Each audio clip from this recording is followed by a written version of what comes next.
But I didn't want to move too much in case it didn't keep doing the thing. There we go. The thing To make it better. The thing. The two stream. The thing with the doodad, Yeah. you know. The dual doohickey. stream. Yeah, The Johnson rod goes up into the Sama flange. that does definitely do that. And dude, I've heard a service writer tell somebody that their Johnson rod was bent and that they needed to get it replaced. And the person was just like, "Oh, that sounds like important." Man, Yeah, that sounds really, really crucial to the vehicle's operation. muffler bearings, Johnson rod, Chemlight batteries. Chemlight batteries were good. Setting them off to What was the exhaust samples. $100 for? Laying down in the back, asking if they had it in brown. 100 hours, $100. $100. Yeah, wasn't Ducats. there like $100 on the table for anyone at Lithia that could get someone to lay down in the back Oh, probably. and like test get the them trunk to space? ask if they had it in brown? Was that the story you told me? No, that one doesn't sound familiar. That might have been one of the guys that I worked with. I don't remember that at all. What is it when you're selling a car, get in the trunk and be like, "Can you hear this?" Ah. Well, actually, when I sold cars, they were just putting those handles into trunks that light up.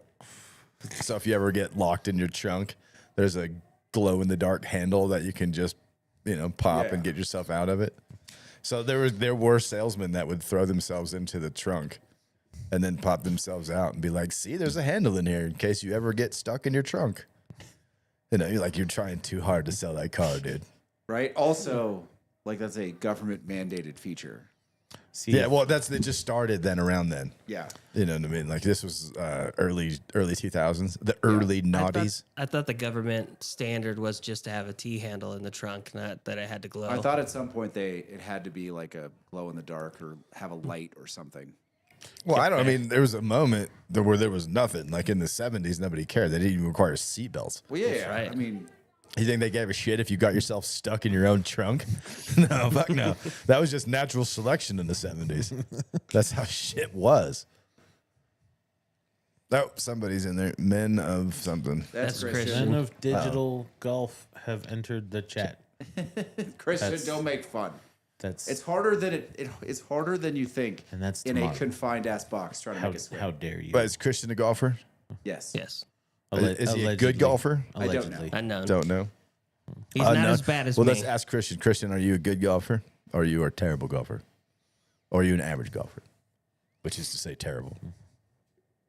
Why? Because all average golfers are terrible. 90% of people who play golf will never break 90 by the rules. So that's bogey golf or worse. Listen, if you ain't cheating, you ain't trying. Right, Casey? What? No, But that's it doesn't work in golf because you're forced to like call your own penalties. It's funny because it works in golf entirely because how many people cheat and how many times do you lose competitions? All of them, but everyone knows it. So says Jesse in his 59. yeah. So the thing with cheating in golf is you inevitably end up cheating yourself. Right? Because basically the only time you cheat in golf is to cover up a shortcoming in your game. Right? Like you're the president and you throw things out of bunkers, allegedly. Allegedly. This is what many people have said. Yeah, allegedly. alleged by many many people. He's an 85 to 90 around guy. Oh, so I mean, he's a top 10 then. You know, that's pretty good actually. Not without too much work, you could be into the 70s. He's my a friend. little bit taller than Lane, but I think they probably have the same thing going for him with how their swing works. Yeah, I'm sure he's powerful. I'm sure he's got a hell of a swing. Well, yeah, tall means long swing arc. Long swing arc means easy distance, basically.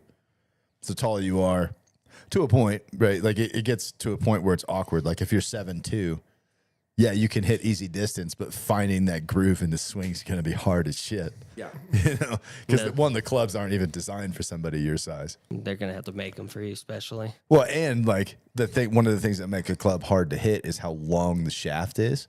So a guy who's 7'2", to have appropriately sized clubs, even his pitching wedge has a shaft that's like my fucking driver, right? So it's not going to be that easy for him to hit because every mistake is going to be accentuated. Right. If he hits it on the screws, yeah, it's going to go forever, but like the misses are going to be epic. It's just enormous. They're going to be great. I've seen some of those misses. Yeah. The 120-yard slices and things. Yeah. Yeah. This is why I used to go out to the easy before tournaments. Because you could swing out of your shoes with the driver, missed by fairways. Dude, my favorite thing growing up was watching Lane on the tall guys usually have longer shafts. Yeah. I know who said that. Fuck. My favorite thing was watching Lane on the driving range at Tahoe Paradise before they took out the driving range because it was just too dangerous, right? It was too small. And everybody who hit it off to the right, there was a green off to the right where you just tattoo people. And I watched Lane tattoo like 4 or 5 dudes on that green at like 12 years old. And even at 12, they'd come running down and realize how big Lane was. And they'd slow down and be like, you shouldn't do that, and like run away. That's a huge 12-year-old. Yeah. God damn, what beanstalk you fall from? This is legitimately. So I've hit people off of Tahoe Paradise's range. I hit people off of Chalk Mountain's range in Atascadero. I hit that people off the range in Anaheim at the golf shop. I forget what the golf shop is called, but at the lakes at Anaheim, which is driving range and golf shop. I feel like there's one more. Was it? Where did you hit the kid at? I think that was at Birch Hills in Brea. The Lakes was the kid. Lakes was the kid. Okay. So How when are I you just not banned from those? when I took a ball off the head from my best friend playing in the Bay Area, like he expected me mad, and inside I'm like, that tracks. I deserve that. Yeah. You do deserve it. Yeah, I had hit a lot of people. Only one of them was on purpose, and I didn't know I could do it. It was at Tahoe Paradise. You just wanted to see. This guy came out. He was just complete schmuck on the way to the first tee. And he gets up to the green, and I've got a 3-wood in my hand, I think. And Adam was standing right there. I was like, I wonder if I just open it up a little bit. And then I yanked one off, and it peeled off and caught him in the thigh. That might have been assault, actually. I remember that guy, dude. He dropped. Oh, yeah. It hit him hard. Like Jim Carrey when Jeff Daniels hits him with a cane in Dumb and Dumber. Like, drops straight down.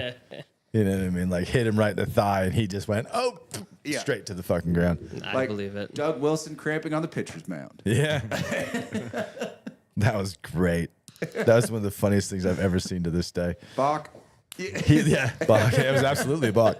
He went up, and as soon as like his knee was at his height, he got a cramp, and he just screams cramp, and we go straight down to the ground and starts writhing around. Yeah, it was hilarious. I'd forgotten about that too. You just said it. Thank you, Lane. That's not a memory I want to lose. Because it was just at the perfect moment. He was like bent backwards, It looked like an old Disney cartoon. Like Ichabod Crane just falling into a river or something. Yeah, it was entertaining. It was great. Man. That's happened to me, though. Like, I've taken baseballs square to the face, like to the nose a couple of times. The first one was in T-ball. Yeah. I think I was warming up with you. I was freaking 4 years old or whatever, and we were warming up before the game. And I remember just moving my glove slightly before the ball got there for no reason other than like what would happen. You know what I mean? And the ball literally just tattooed me right in the freaking nose. Oh. Yeah, then and I was like, that happens. Oh. And then in 5th grade or 4th grade, I freaking was trying to catch a fly ball, and it went into the sun. And I did what you're never supposed to do. Like, I had my glove up, and I'm just like waiting for it. And then I went like, where'd it go? Boom. And it just went bang, right off my nose. Casey, I know you're tempted to drink that 4th Glen, but you can't do it until the end. I moved it over here, so it wasn't going to be inside of drinking. You want to tell everybody what we're drinking? That way Christian can hear? Yeah. All right. Whiskey 1 is a cask strength pick from Cask in San Francisco, which is supposed to be the best whiskey shop in San Francisco. Cask strength from Cask? Yes. So it's not just a clever name? Not just a clever name. It's a double entendre. So the first 2 whiskeys are because my bartender is very friendly and was like, put these on the podcast. So he got that when he was down visiting his family. The second whiskey is Kevin's. Can I interrupt for a moment on one? It smells like apples. Yeah. I mean, it's MGP, so you'll get like a red fruit. Look at that. You're growing. An apple is a red fruit, right? Yeah, Some. unless it's a Granny Smith.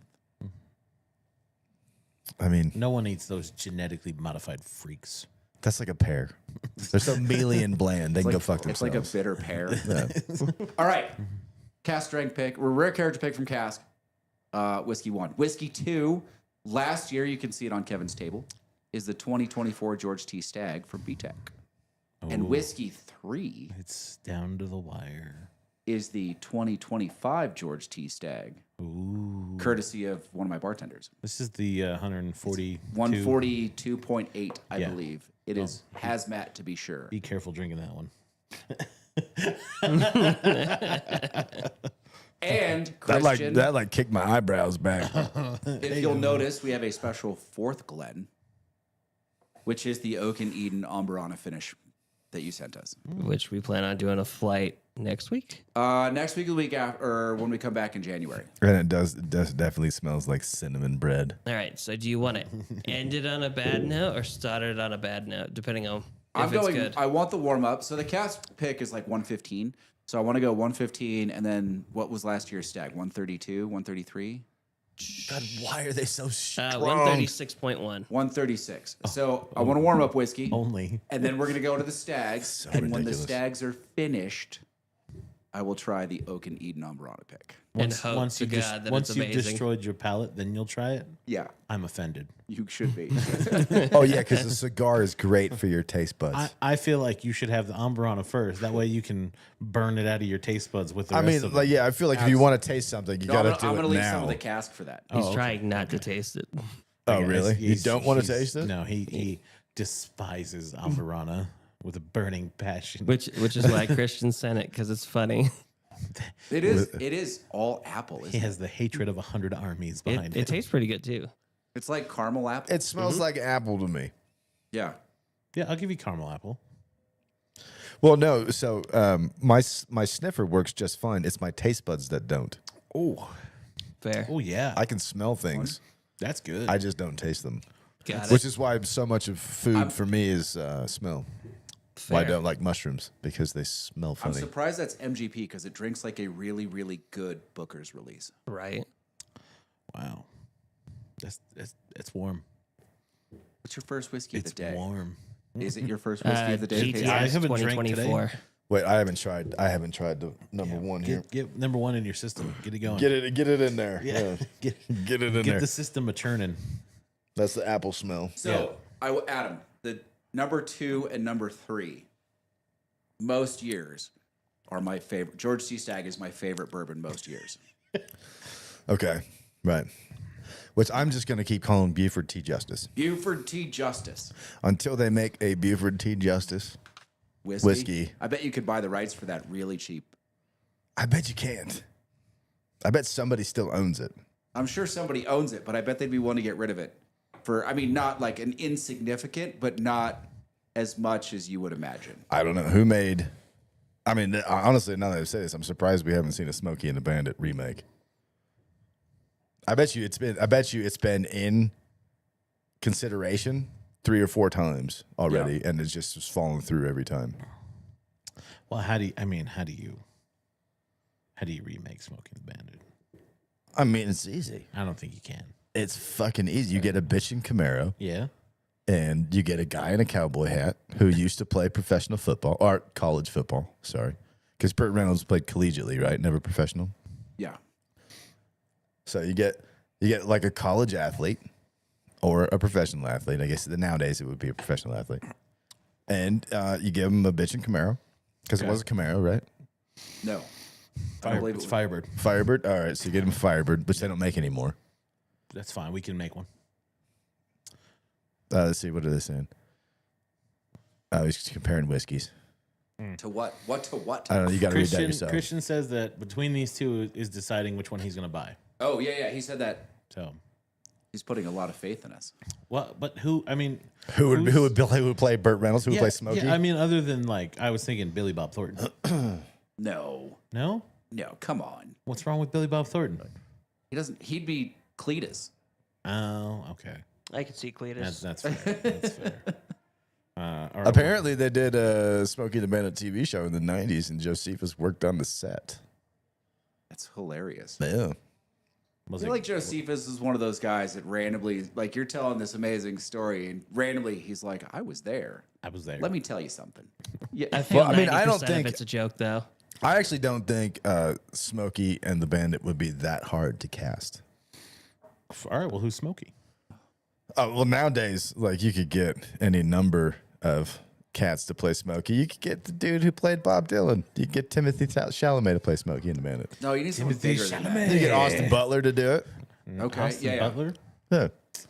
The guy who played Elvis. Yeah, I know. Yeah. He was in the biker movie. Glenn Powell. I don't know who that is. He's the cocky, arrogant guy from Top Gun Maverick. That's not Tom Cruise. That's not Tom Cruise. That's not okay. Yeah, he could do it for sure. Hangman is his call sign. Yeah, for sure. He could do it. Yeah. You know I, don't know, what I mean? I feel like he should be a little more grizzled. They'd probably try and get Ryan Gosling to do it because they try and get Ryan Gosling to do everything. Right. But he could do Smokey and the Bandit. You know, I'd watch as much as I hate to say it. I'd watch a Deadpool Smokey and the Bandit. You know, like I would if Ryan Reynolds was just Smokey and the Bandit. I'd go see that movie. No, look, if you're gonna cast Ryan Gosling and Ryan Reynolds, then it's a Dukes of Hazzard remake. Then it'd be Roscoe P. Coltrane. Roscoe P. Coltrane. You get that whiskey too.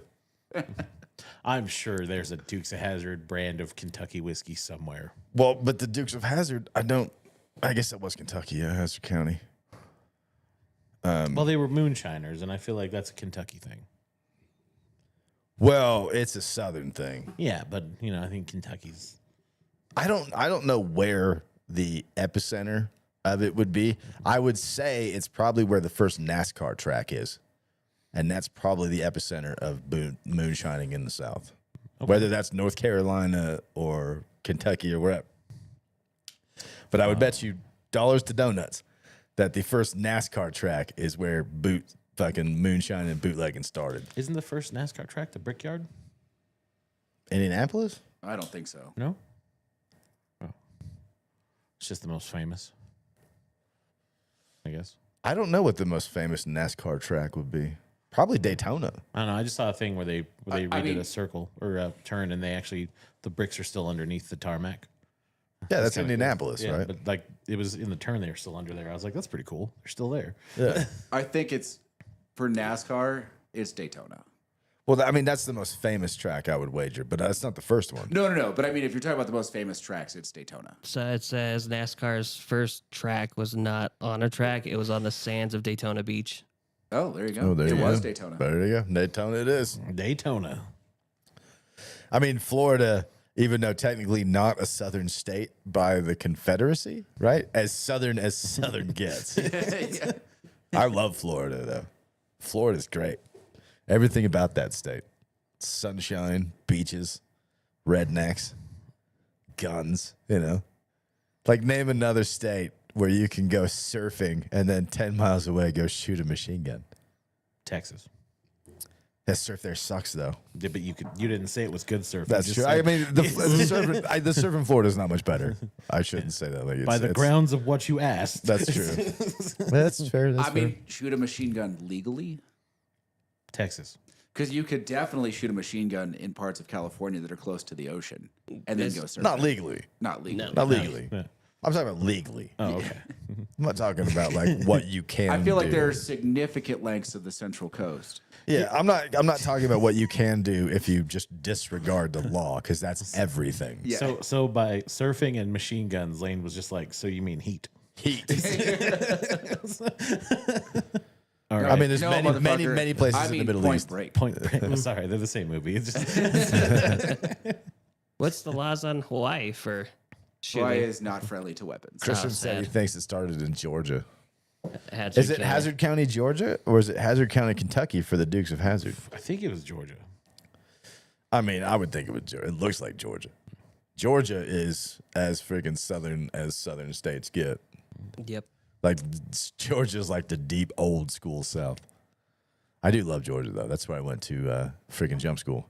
Georgia. Yeah. I imagine. So if Christian, you're in ring knocker, right? You had to go to jump school probably between your freaking first and second, or second and third year. Probably your second and third year. That was my first experience in Georgia. Was at Fort Benning. Was it Benning? Yeah, in the middle of the summer.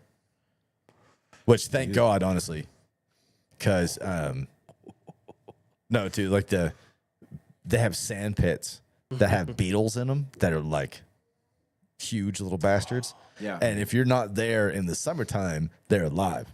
In the summertime, they roast to death, and it's just beetle carcasses everywhere. But in like the spring, they're crawling up your shorts and shit. Like I don't know if I would have been just like kicking, just stomping on beetles. Like I don't know if I could have handled that. Like, it doesn't work if when you're faking a landing, you stomp on the beetles.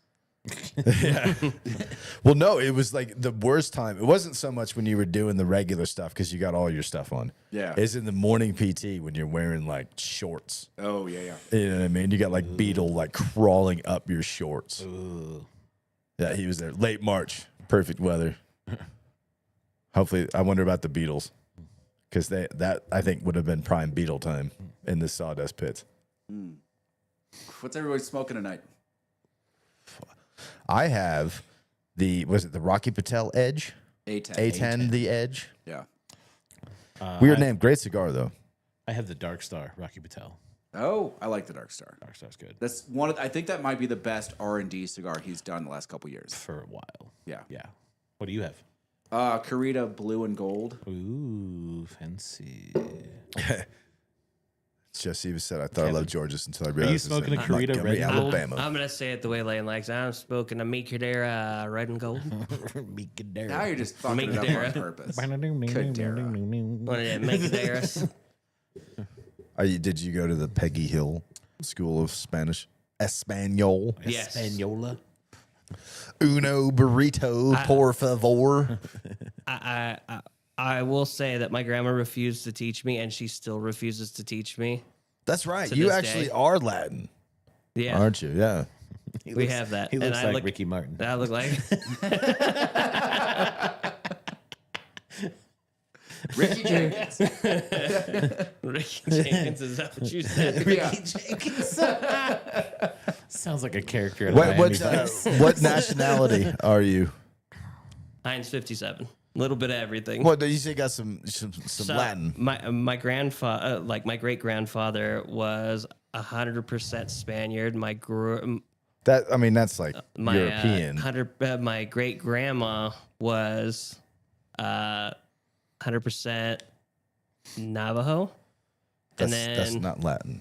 on my grandfather's side it was Mexican, and yeah, I'm not 100% sure. I know Mexican for sure. So you're at least an undercover Mexican. For sure. Okay. That's why I said Ricky Martin. Ricky Martin. Is Ricky Martin Mexican? I don't know. Dude, I don't had either. I I had don't a know about it. Tahoe local moment, except for the country, like unintentionally. Oh yeah. I walked into the bar. There, we had a couple regulars that were down there, super nice people, and they were talking to a couple of the bartenders. And I don't know how they got in this conversation, but they were talking about like how long their ancestors were in this country.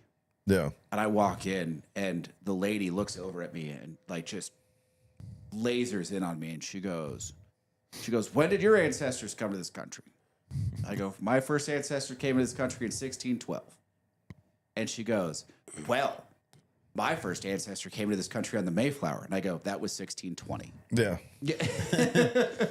I got you, bitch. You're like, yeah. I mean, nobody can come early. Yeah. But like our ancestor didn't come on the first boat. No. He was the repopulation. Yeah, he was at least smart enough to be like, no, let them go fucking Wasn't he figure out the kinks and shit. Wasn't he forced over? Wasn't he Yeah. indentured servant? Yeah.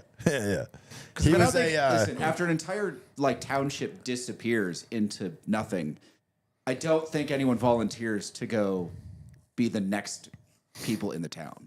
Well, no. So it was at the same time when they still had like debtor prisons and shit, and Yeah, like yeah. anybody who was committed or who committed a crime would get sent to a prison, and at the time they would get sold into servitude, indentured servitude, to like in our case the East India Trading Company, Yeah. because they became a fucking tobacco farmer in fucking Jamestown or near enough. It makes no difference. Yeah. The outskirts of Jamestown, but yeah, like so.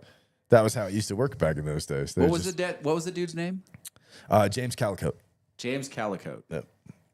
That was on our mom's side. That was our first ancestor. I feel like this is Mom, kind of becoming grandma? a full circle kind of thing. Your grandma's side, Yeah. for sure. Like dad's side actually didn't come into the country till right after World War One, Yeah. or right before World War One, actually. Oh, look, Christian did us a favor and actually looked up moonshine origination. British Isles, and then first production was in the Appalachian Mountains, North Carolina. North Okay, Carolina. that's what I And thought. Tennessee.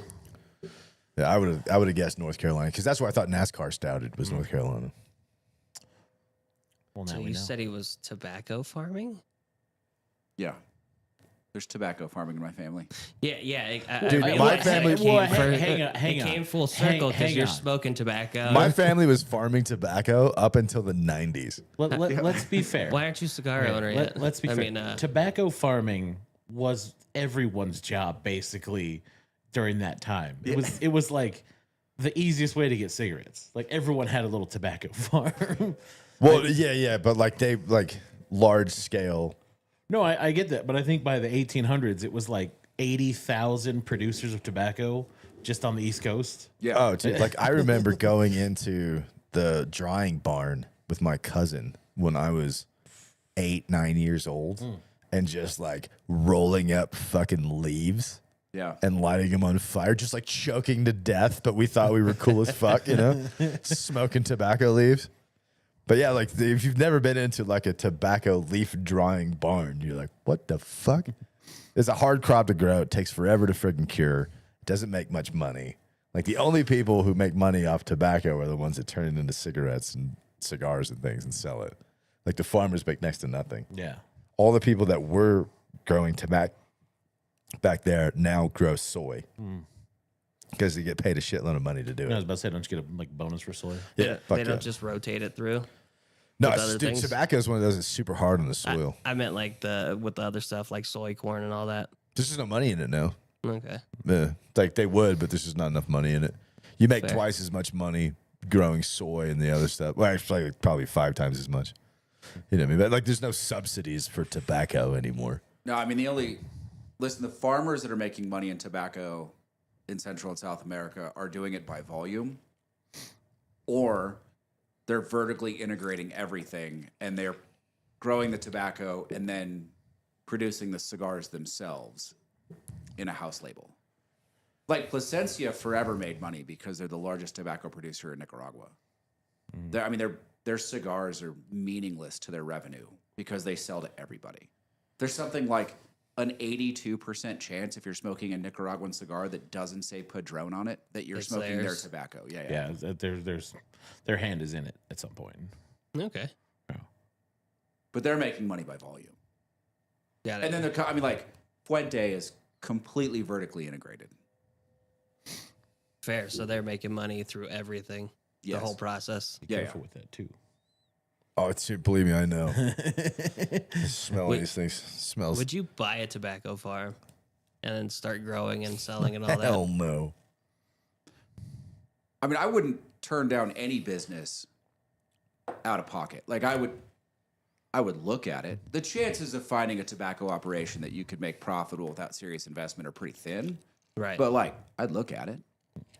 If you could go into production and you had some connection for bands and boxes, Pretty sure. maybe you had some pre-aged tobacco so you could start the brand pretty quickly. Pretty sure per acre you can make way more money growing freaking devil lettuce. Probably. Oh yeah. Or coca leaf. Well, I mean, hard to get away with that. That's like poppies, People are like, wow, you have an entire field full of poppies. You're like, well, I really like the way they look. Yeah. I don't know. believe you. You know what? I stopped farming that field. It just happens. Yeah. Yeah, it's weird. Natural plant here. Is that what those weeds are? Yeah. Pablo Hagen over here. Lane Escobar. I mean, they do make it. There is a California poppy that does not produce. Doesn't produce Yeah, it does not what you produce need for drugs. Yeah. So it's the Hollywood version. Yeah, It's yeah. for looks. All coat, no trousers. Yeah, all as it were. You just gotta claim ignorance. Be like, I thought those were California poppies. Yeah. Yeah, I got them from a guy from California. literally bleeding out white stuff. Like, oh, They're such a pretty orange. is that what that is? I just thought that was sap. Well, shucks. What's the poppy that they always give you when you donate for the soldiers? It's like a little fake one. They little red give flower. you poppies. Like a little fake red flower. I poppy. do not know. I don't either. I was always curious on if it was like made to look like an actual poppy or. They're giving you a drug poppy. I hope so. Just give it, just give I it hope drugs. not. CIA's into everything. I mean, they did it long enough. Christian, for my part, I'm pretty convinced it's the 2025. It's the unit patch for Air America You like too. the 2025 more? It's the little Yeah. poppy seed. The I haven't higher tried proof is so it doesn't drink any proofier than the second one, All right, this one. and it's a little bit more viscous and a little bit rounder. Why? Why do you people drink such strong booze? We don't even make faces when we drink it. I know, I but don't you even want notice to. it. It's- Don't think No. about it. Yeah, you do. Just don't No, think it's delicious. Yeah, you Smile- do. You want to make a face. A smile, maybe. No. Don't worry, we got on You can camera. pretend. You can pretend all you want. I know better. Go ahead, drink it. Let's see your face. I honestly think a lot of 80 and 90 proof alcohols that are cheap drink proofier than. It's not good at all. Oh, that's so disappointing. It's not. I mean, it's smooth for how strong it is, but it just tastes like oak and heat to me. Doesn't taste like anything else. I get a lot of cinnamon. I did get none of that. There's a some lot of fatty that on there. notes. Yeah. I get that like fatty garlic note that Stag is notorious for. Oh, We're talking about. See, we're talking about number 3 here, right? 2 and 3. 2 and 3 are very similar. Yeah, that's true. you know, for it being that hot, it's not terrible. Nah, it drinks smooth. It's smooth. Hey, Christian, did you ever find your Russell's 13? I don't remember if he answered. I think he did. I think I remember him saying he got Oh, that one. was hot. You want a mint? Why are you trying to fuck with me? You want to cool down? That's like my fucking uncle's 45 long Colt Derringer. Oh yeah, you should shoot that for sure. He did. I did shoot it. You gotta love those. Yeah. I was 19 or something. I was visiting on a 3-day weekend. Is this the same time you got your car stuck? No, totally different. Different family, different side of the family. Got it. Different state. Yeah, I was stationed. This is when I was stationed at Fort Campbell. And I was visiting my family in Southern Ohio. It was like 6.5 hour drive or whatever. And I'm home, and my Uncle Dean, who, God bless Dean, was drunk. You know, drank all day, every day, from sun up to sundown. Drank like 30 beers a day. Sounds like a guy named Dean. Yeah, love Dean. He had his buddy Danny had a 45 long Colt Derringer that just I don't think it had ever been cleaned, you know. And they basically would just try and talk any poor idiot into shooting this thing, and I was that poor idiot at the day, and I wasn't smart enough at the time to turn it down. And I go outside at night, you know, and I fucking aim this stupid thing, and I fucking One hand. Yeah, of course. You can't fit 2 hands on it. It's too small. It's a Derringer. It'd be you supporting your wrist at that point. Oh no, I just fucking, you know, one of these and fucking, as soon as I shot it, it felt like my hand was on fire and I immediately dropped the son of a bitch. You know what I mean? And I'm blind because of the fireball. I can't see a goddamn thing. And I can't hear anything either because I'm not wearing hearing protection, right? And this thing's loud as shit. So I'm fucking immediately like night blind. All I can hear is whee, and my hand feels like it's on fucking fire.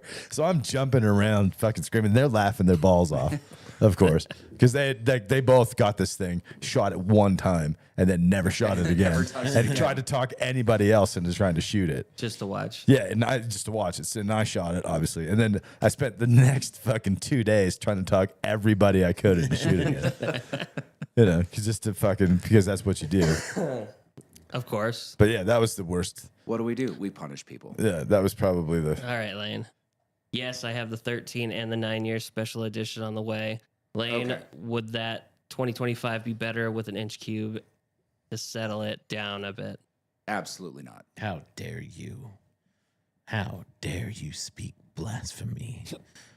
Ice Cube in there. You drink it neat and you like it. I'm gonna need your address because I'm gonna come confiscate all your stuff. Wait a minute. What's wrong with it? What's you're wrong with an done. ice cube? You know what's wrong with an ice cube. I do not. Yes, you do. Everything. I have many of them in this drink here. Blasphemy. Fuck. You guys are terrible. We're purists. Well, I thought like no more than 3 ice cubes was the rule.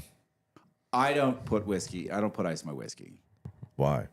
because I don't want it watered down. It makes it thin.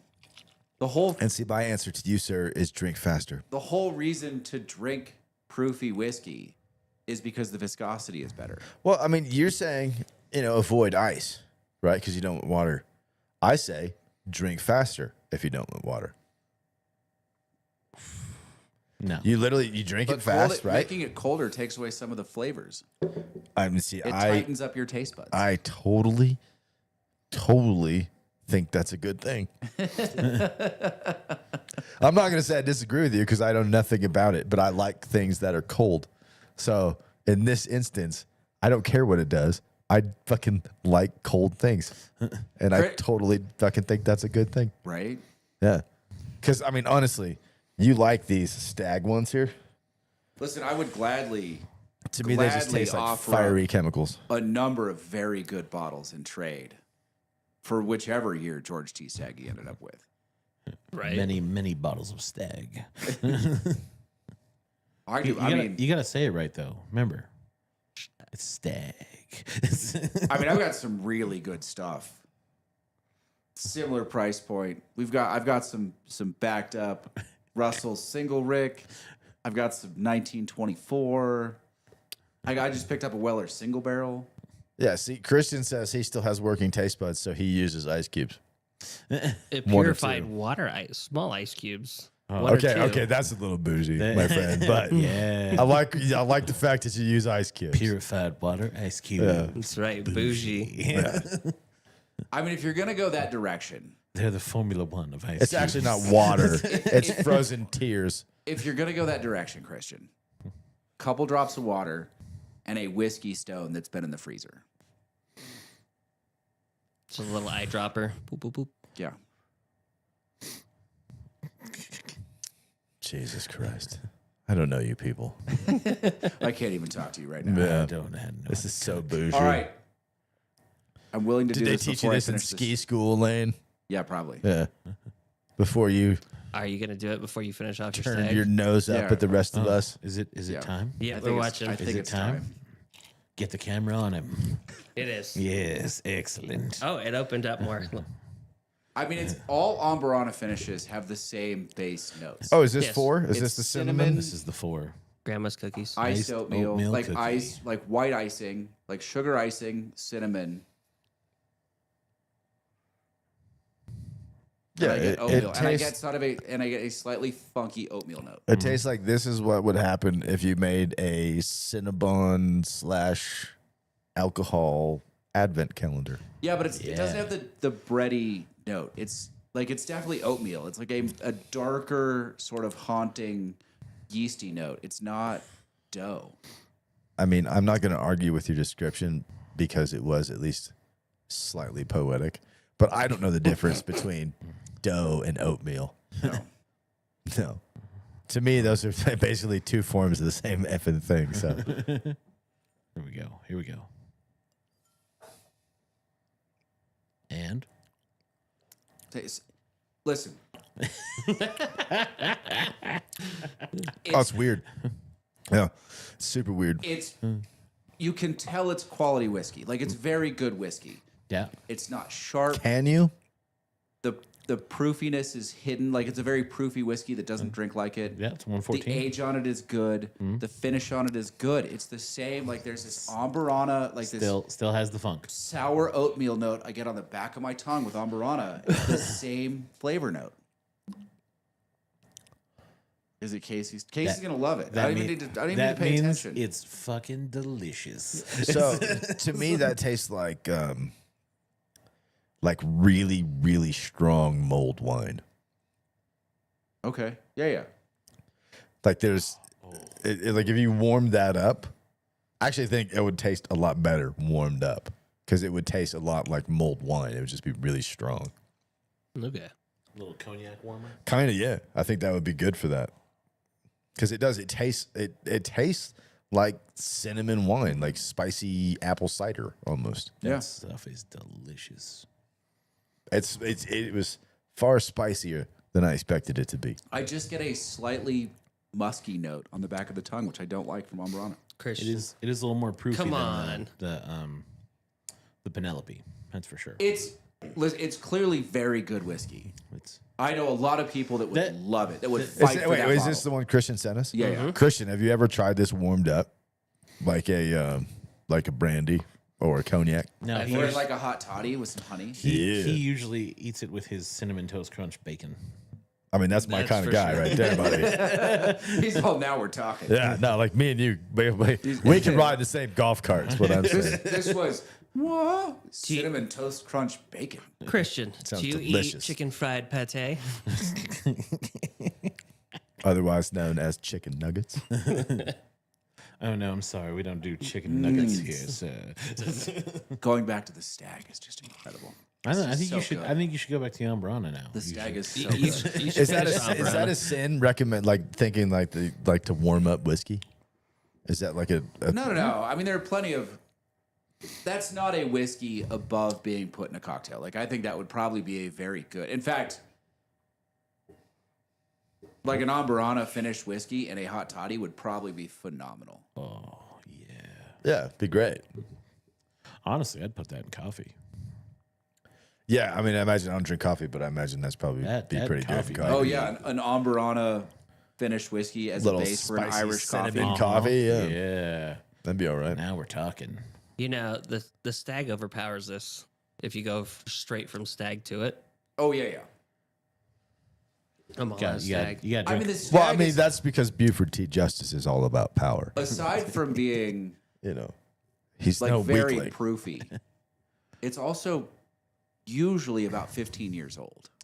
It's got a lot of oak in it. Put It's in got a lot of eggnog. structure. That's not a bad idea right there. Yeah. Oh yeah, I bet that would be good. oh, I don't like eggnog. I mean, it's not my favorite, but after a few cocktails, I'll drink anything that's got booze in it. You know, No, that's fair, but No, I it's- don't do eggnog. What do you guys think between 2 and 3? Adam, you don't count here. 2 and 3. I think I've mean, already made my opinion clear. I That's think it's not- 3, 2, 1. that seems unfair to me. It's not unfair to you. You made your opinion clear.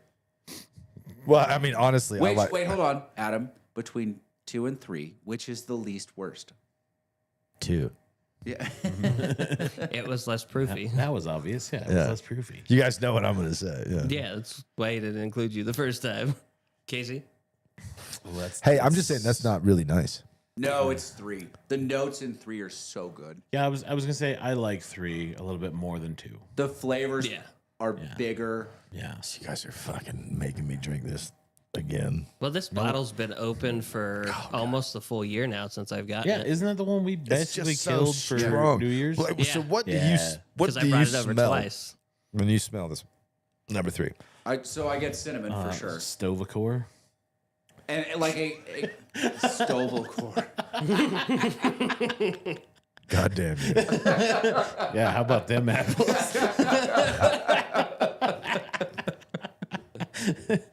Kalis That would was- not be happy with you right now. Let's see here. Oh my God. No. Listen. All I get is like chemical. That's so strong. Look past the Who's chemical.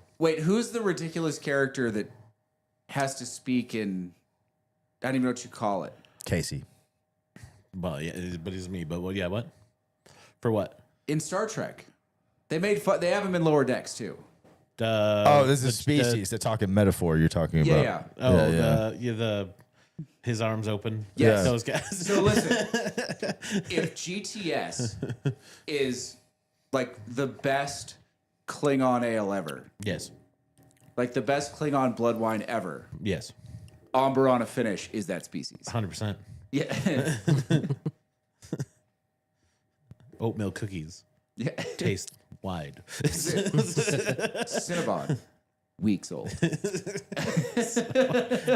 Well, and see, I disagree with you, buddy. But you know, my opinion doesn't count for shit. I think that the one that Christian gave us with the word Ambrana? that The Amberana. the word I can't pronounce that is better than all of them. We can ride in a golf cart together. Yeah, you and Casey are on the same page. Bam. Yeah.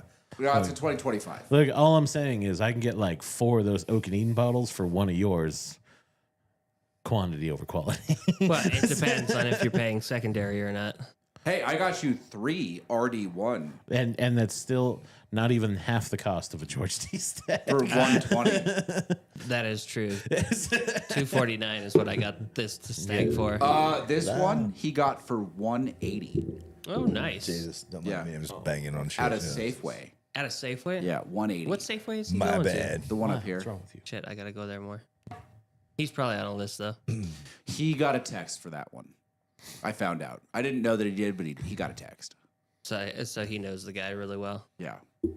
Do any of you remember what I was talking about before we started? And I said to ask me when we were on there.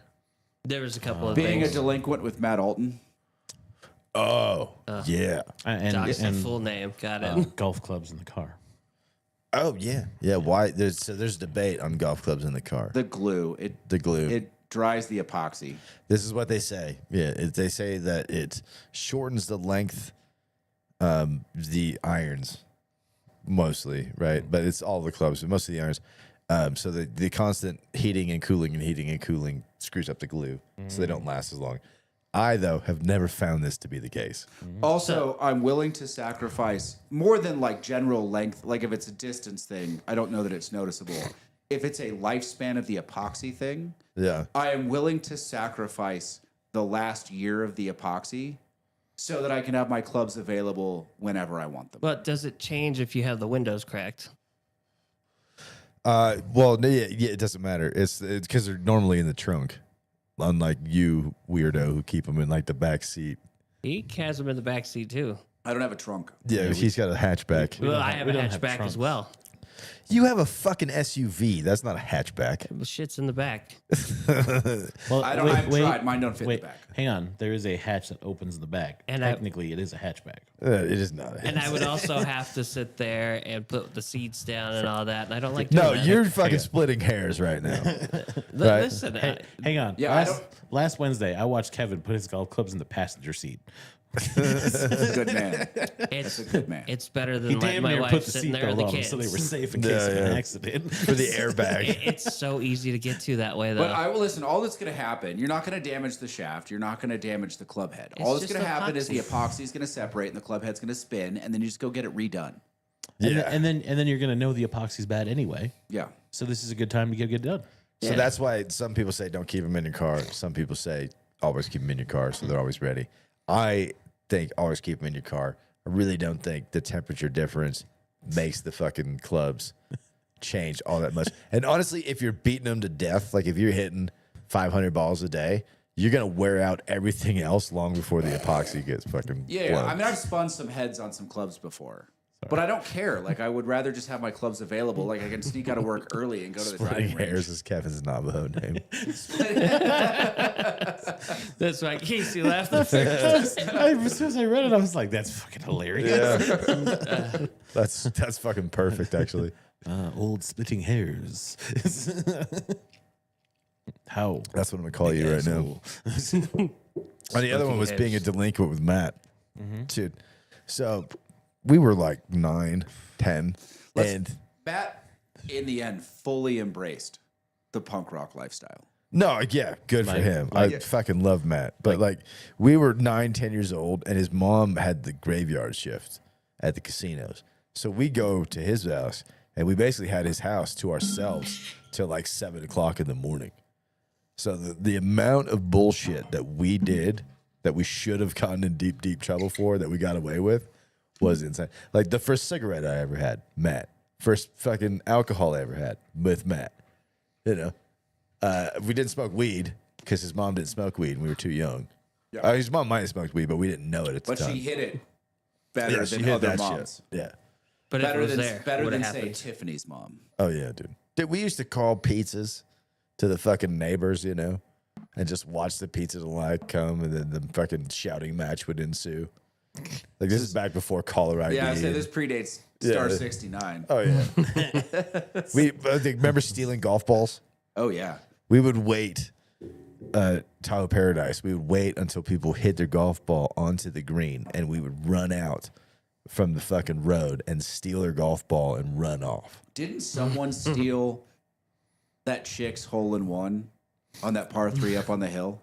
I don't think anyone stole a hole in one, but dude, like we would just. The game was to see how long you could wait before you ran out and stole their ball. Oh yeah, because if you did it from like as when soon they as you their hit shot, it, yeah, like they were never going to catch you.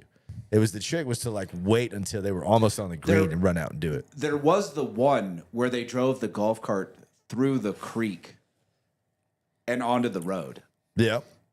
I had this one guy who did not look like he could run. And right? he could run. But he could run. Like this fat motherfucker could move. And he almost got me. I grabbed his ball and I was waiting. I waited as long as I thought I could, and then I waited some more. And I jumped out of that fucking bush and I ran out there and grabbed his, and it was a beautiful shot. It was like 5 feet away from the hole. And I fucking grabbed it and bolted. And this dude was more pissed than I'd ever seen any human at that point in my life. And he literally like, I run, get on my bike and start pedaling and look back. And his ass was like the fat dude from King of the Hill, barreling out of the bushes at me, and he was close. You know what I mean? Like I was like, oh shit, and I just started pedaling, and I felt his hand glance down my back and like try and grab my shirt as I was going away, and I got away fucking, and I was like 50 yards away from him. I started like, fuck you, you fat you know what I mean? And he's screaming at me, throwing his clubs and shit. Like this dude was mad, you know, he was gonna his murder last me. ball. What do you expect? Well, no, he was like, it was a birdie putt, and he was pissed. Like, and I didn't get it at the time because I didn't play golf. We were just kids. We were like 10 years old. Come to find out, that's why we both play golf. It's just the golf gods punishing us. Yeah, exactly. Yeah. Although I've never had a kid run out and steal my ball. Yet. If it, I know I'm waiting for it to happen, and when it does, I'm going to laugh my fucking ass off. I'm going to be like, I deserve that. That was awesome. Yeah. I'm Just so let me proud know where you're right at. now. I'll Yeah, send you I'll kids. be like, I'm so proud right now. The only way that it would be better is if like I had my own son, and at like 10 years old, him and his friends were doing this without me ever telling him the story. Yeah. And like I saw my own son run out and steal my ball, I'd be like, my life is complete now. Full circle. The prophecy has been Yeah, yeah. foretold. All good things happy. Goes around and up and down. Yeah. Circular. The groove. Yeah, you know what I mean? Maybe I'll let my kids go to the golf range to do that now. Oh, Your dude. kids aren't degenerate enough to do that. You're right. They're not me or any of the Hagans. Oh, dude, we stole golf balls. We would break in at night and fucking run golf carts into the pond and shit. Like we did so much stupid shit when we were kids at that golf course. I love that place though. I have a special place for the Tahoe Paradise golf course. I think, That's honestly, the I think it's a jankier more one, right? interesting golf course than Lake Tahoe Golf Course. Oh, it's way more interesting. Is it? Yeah. Yeah, just for the simple fact that you got to keep your head on a fucking swivel. You know what I mean? Because it's all real tight and people suck. So there's always stank balls coming into the trees. But and it's- if you hear 4, don't look, dude. Just cover It's and not like just that. There's left to right, right to left, an elevation change. I mean, the holes are greens are short. super hard. Yeah, yeah. Yeah, it's a good golf Like course. it's for being an executive course, it's a real course. Why have we not taken Kevin? Lake Tahoe, I'm gonna lose so Because it would many. eat Kevin alive. Lake Tahoe Golf Course is the definition of a resort course. That would Wide turn open, into drop it's balls for super me. flat. There's like if you're playing a good round of golf, it's a putting contest. Okay, that's fair. Like 'Cause, if you can hit the ball straight that day, nothing's out of reach. Most of the par fives, all but one of the par fives are reachable in 2 for almost everybody. Okay. Like it's just a really basic, flat course. Like it's So- pretty. It's you're looking at the mountains and you know it's cool, but But I mean, it's basically like Eagle Valley. it's a lot like it's harder than the East course and nowhere near as challenging as the, The West. West course, right? And that's like Tahoe, Yeah. right? Okay. But Tahoe Paradise, you're saying Tahoe is- Paradise is a real. It's short. Like if you can hit the ball a long ways, it gets easier. But the putting is more challenging. The greens are more complex. Okay. I've always seen it. I've just never like played it. There's a lot of like, there's a lot of par fours where you're like, I can probably reach, but but I'm going to have to turn the ball right to left, or I'm going to have to turn the ball left to right. Like you can't, it's nothing straight in front of you. Okay. Almost nothing. There might be a couple holes, but most of it, everything, and there's downhill and uphill. Like it's a cool little executive track. Yeah. And Lake Tahoe Golf Course is just a boring, almost full length golf course. Okay. Interesting. We should take Kevin. I'll just do drop balls constantly. I'm like, I lost that one. We may or may I not take actually- a pack every time we go out, just in case. I feel like I hit better on a course. I could be wrong, 100%. But while I was on the range, I was hitting straighter. Yeah. Then I get on camera and it goes to shit because I overthink everything. There is something about being in a confined space. That garage is just a little too small. And it's hot in there because he it's turns on real- all the heaters. Like it's a real thing. It's not just the heat though. Like it's tight. Like I don't feel comfortable in there. Swinging your club. Yeah, like I can go onto the range the same day or the next day and hit every drive. Like inside what would be considered a fairway. Deep, a little bit of right to left, a little bit of left to right, but like down inside the fairway. And then I get in there and something about like the screen's right there, the garage door openers behind you. It's like your timing gets off. The way you shape your swing is different because you're worried about stuff, like literally physical obstacles interfering with your swing. It's strange. It's a more mental game. Yeah, like you have to convince yourself.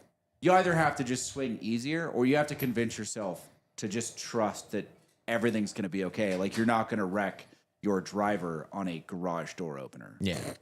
Oh, Jesus. Nonsense.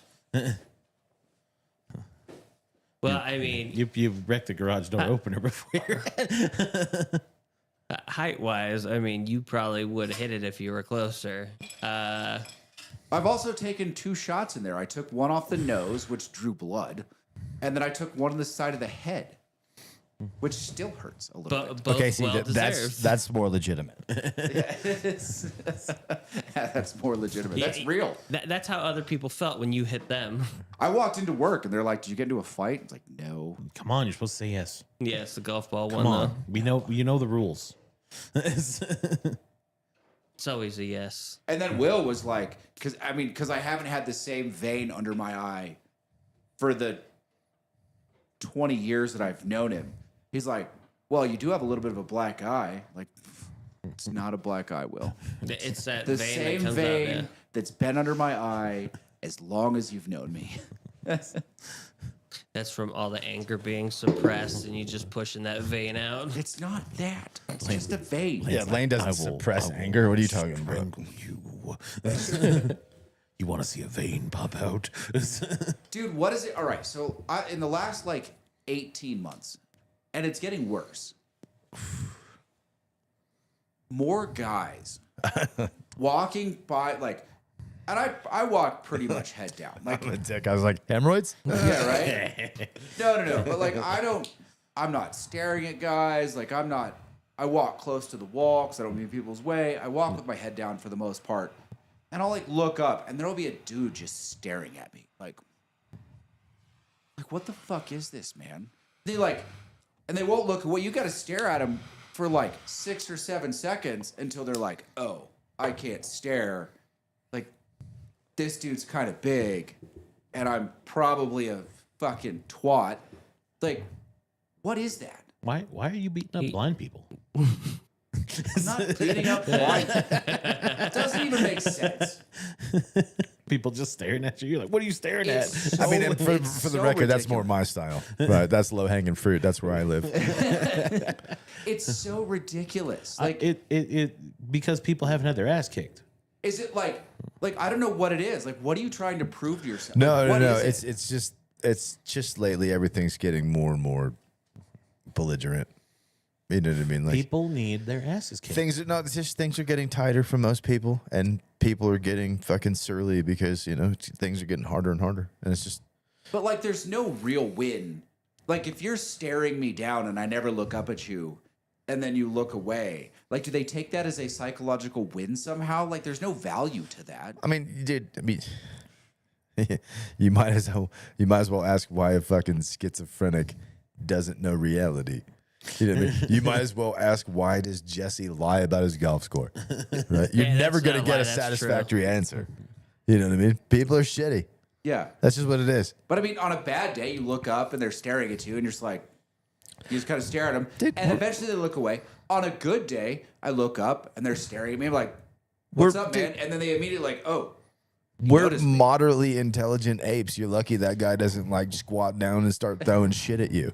Right? You know what I mean? Like, You know, if you were in California, that could happen. that's how they assert dominance. Like, I don't like. What he was like. Is it just this sort of internal dominance structure that they think they're building? What is it? So Do you want to honestly what I think it is? Yeah. I think it's people's external reaction to realizing that they have no real power or authority over their lives. I think that's what And they're it is. just trying to create it wherever they can. Yeah. I mean, Yeah, that's, they I think just that's see what you it is. walking I think around. that's the same Or- reason why HR people are shitty for the most part, you know? wait, that would at least be a reasonable psychological exercise. I think that's would what it is. understand that. I think that's what I think it is. or what you don't know you're seeing is people in your nemesis cult. Rubbing your two sticks over there, Casey. The nemesis. I'm just saying, because you know what? I see a lot of like weirdo people, but I don't see people like staring me down. These might be your nemesis. The cult is really much larger than It's I a thought. much broader spectrum of people that are just like, that's the guy. I just Well, don't so- get it. Well, when I does it knew this usually cat happen? that would say that it's because they have a spiritual being attached to them that's giving them negative energy. Sort of like the Scientology statins, but not entirely like the Scientology What are you, statins. Miss I'm a- He Cleo? blamed it on lizard people for the most part. I'm gonna tell you what Christian just said. Everybody wants to bang you, Lane. I can't imagine that's true. Yeah, me neither. He's not drunk, Jesse. What the fuck? My life is definitely not a porno. That's what Jesse thinks, yeah. Jesse thinks that around every corner, people are just banging away at each other. You know what I mean? And at any moment, he's just missing out. Well, I'm curious. You said you walk the same area. So is this when you're at work? Is this when you're it's in everywhere. the gym? This is a general like him existing in the Wait, world. Casey's actually seen it. I have. This is I- real talk. All right, it's legitimately like people look at Lane, and for some reason, Lane is like aura farming a fight, and they just look at him and go, "I could take that guy," and then Lane looks at him and they go, "Nah, I can't take that guy. I'm good." You know, that's probably what it is. I can take him. But I'm not doing That never goes- anything. Hey, like what- I walk relative, like I'm usually relaxed. My shoulders, I don't walk with my arms out. Like I don't have fake lat syndrome. Like my arms are relatively close to my body. My hands are usually in my pockets. I'm usually staring off at nothing. I'm not looking at anybody. Just sort of, and I walk, like I learned a long time ago to walk against walls because people, for some reason, like want to play chicken with me walking, which, I mean, good on you, I guess. But like, I'm going to knock you over on accident. Unless you're a football player, like Then he's gonna generally knock you out on speaking, purpose. it's like I've done it behind the bar. Like I'll just turn and knock over fellow bartenders on accident. All right, Dalton. So, well, you I should be think- careful here. Yeah. No, but I mean, it's just, I'm just a big guy and I carry a relatively stable stance. Yeah. I think maybe you should just walk confident. Just say fuck it. Don't walk with your head down. Don't walk close to the wall. Mean walk, mug walk with everyone. a purpose. And Yeah. if somebody's, they're Full- normally staring at you because they're looking at you and they're like, his head's down. I can take him. There's Full- no fucking way I full can't take head him. And up. then when you look at him, he's like, oh, wait, that guy's fucking bigger than I thought. He's making eye contact. Big- He's not breaking it. What the fuck's Big going on? posture, kind of chest forward, shoulders back. Just start walking around like that. Yeah. Dude, I Can't walk, enter doorways. Yeah. I walk super relaxed. Like I just sort of mosey. rigid that shit up. Adam will tell you, like, it's driven him fucking crazy our entire lives because he walks at How a fucking slow? march. How slow you walk? And I walk at a mosey. Like, I'm just cruising. Unless I've got something to do or somewhere to be. It is annoying. He walks much slower than I But do. well, me and you would walk the same pace if I wasn't carrying a bunch of shit with me half the time when we leave. Because you're trying to get out of here, and I'm like, I got shit I'm carrying. I don't want to walk that quick. I've slowed down quite a bit. Like, but Lane for sure walks way slower than I do. No, I get it. I It's can't fu- stand it's, it. it's honestly frustrating to me Because like I'm trying to go somewhere and Lane's just like strolling along. And I'm like, your legs are longer than mine, motherfucker. You got like 4 inches on me. Come on. Your stride should be wider than that. Let's Look, go. it's like John Wick 2. Okay, everyone looks at their phone and then they look at you and they're like, "Oh, that's the guy. Get him." No, what it is, like I said, I think it's one, things are getting tougher and everybody's getting more and more belligerent. And two, it has to do with people externalizing the fact that they don't have any real power. So it's just little. No, I see, and I still think it's people need their asses kicked.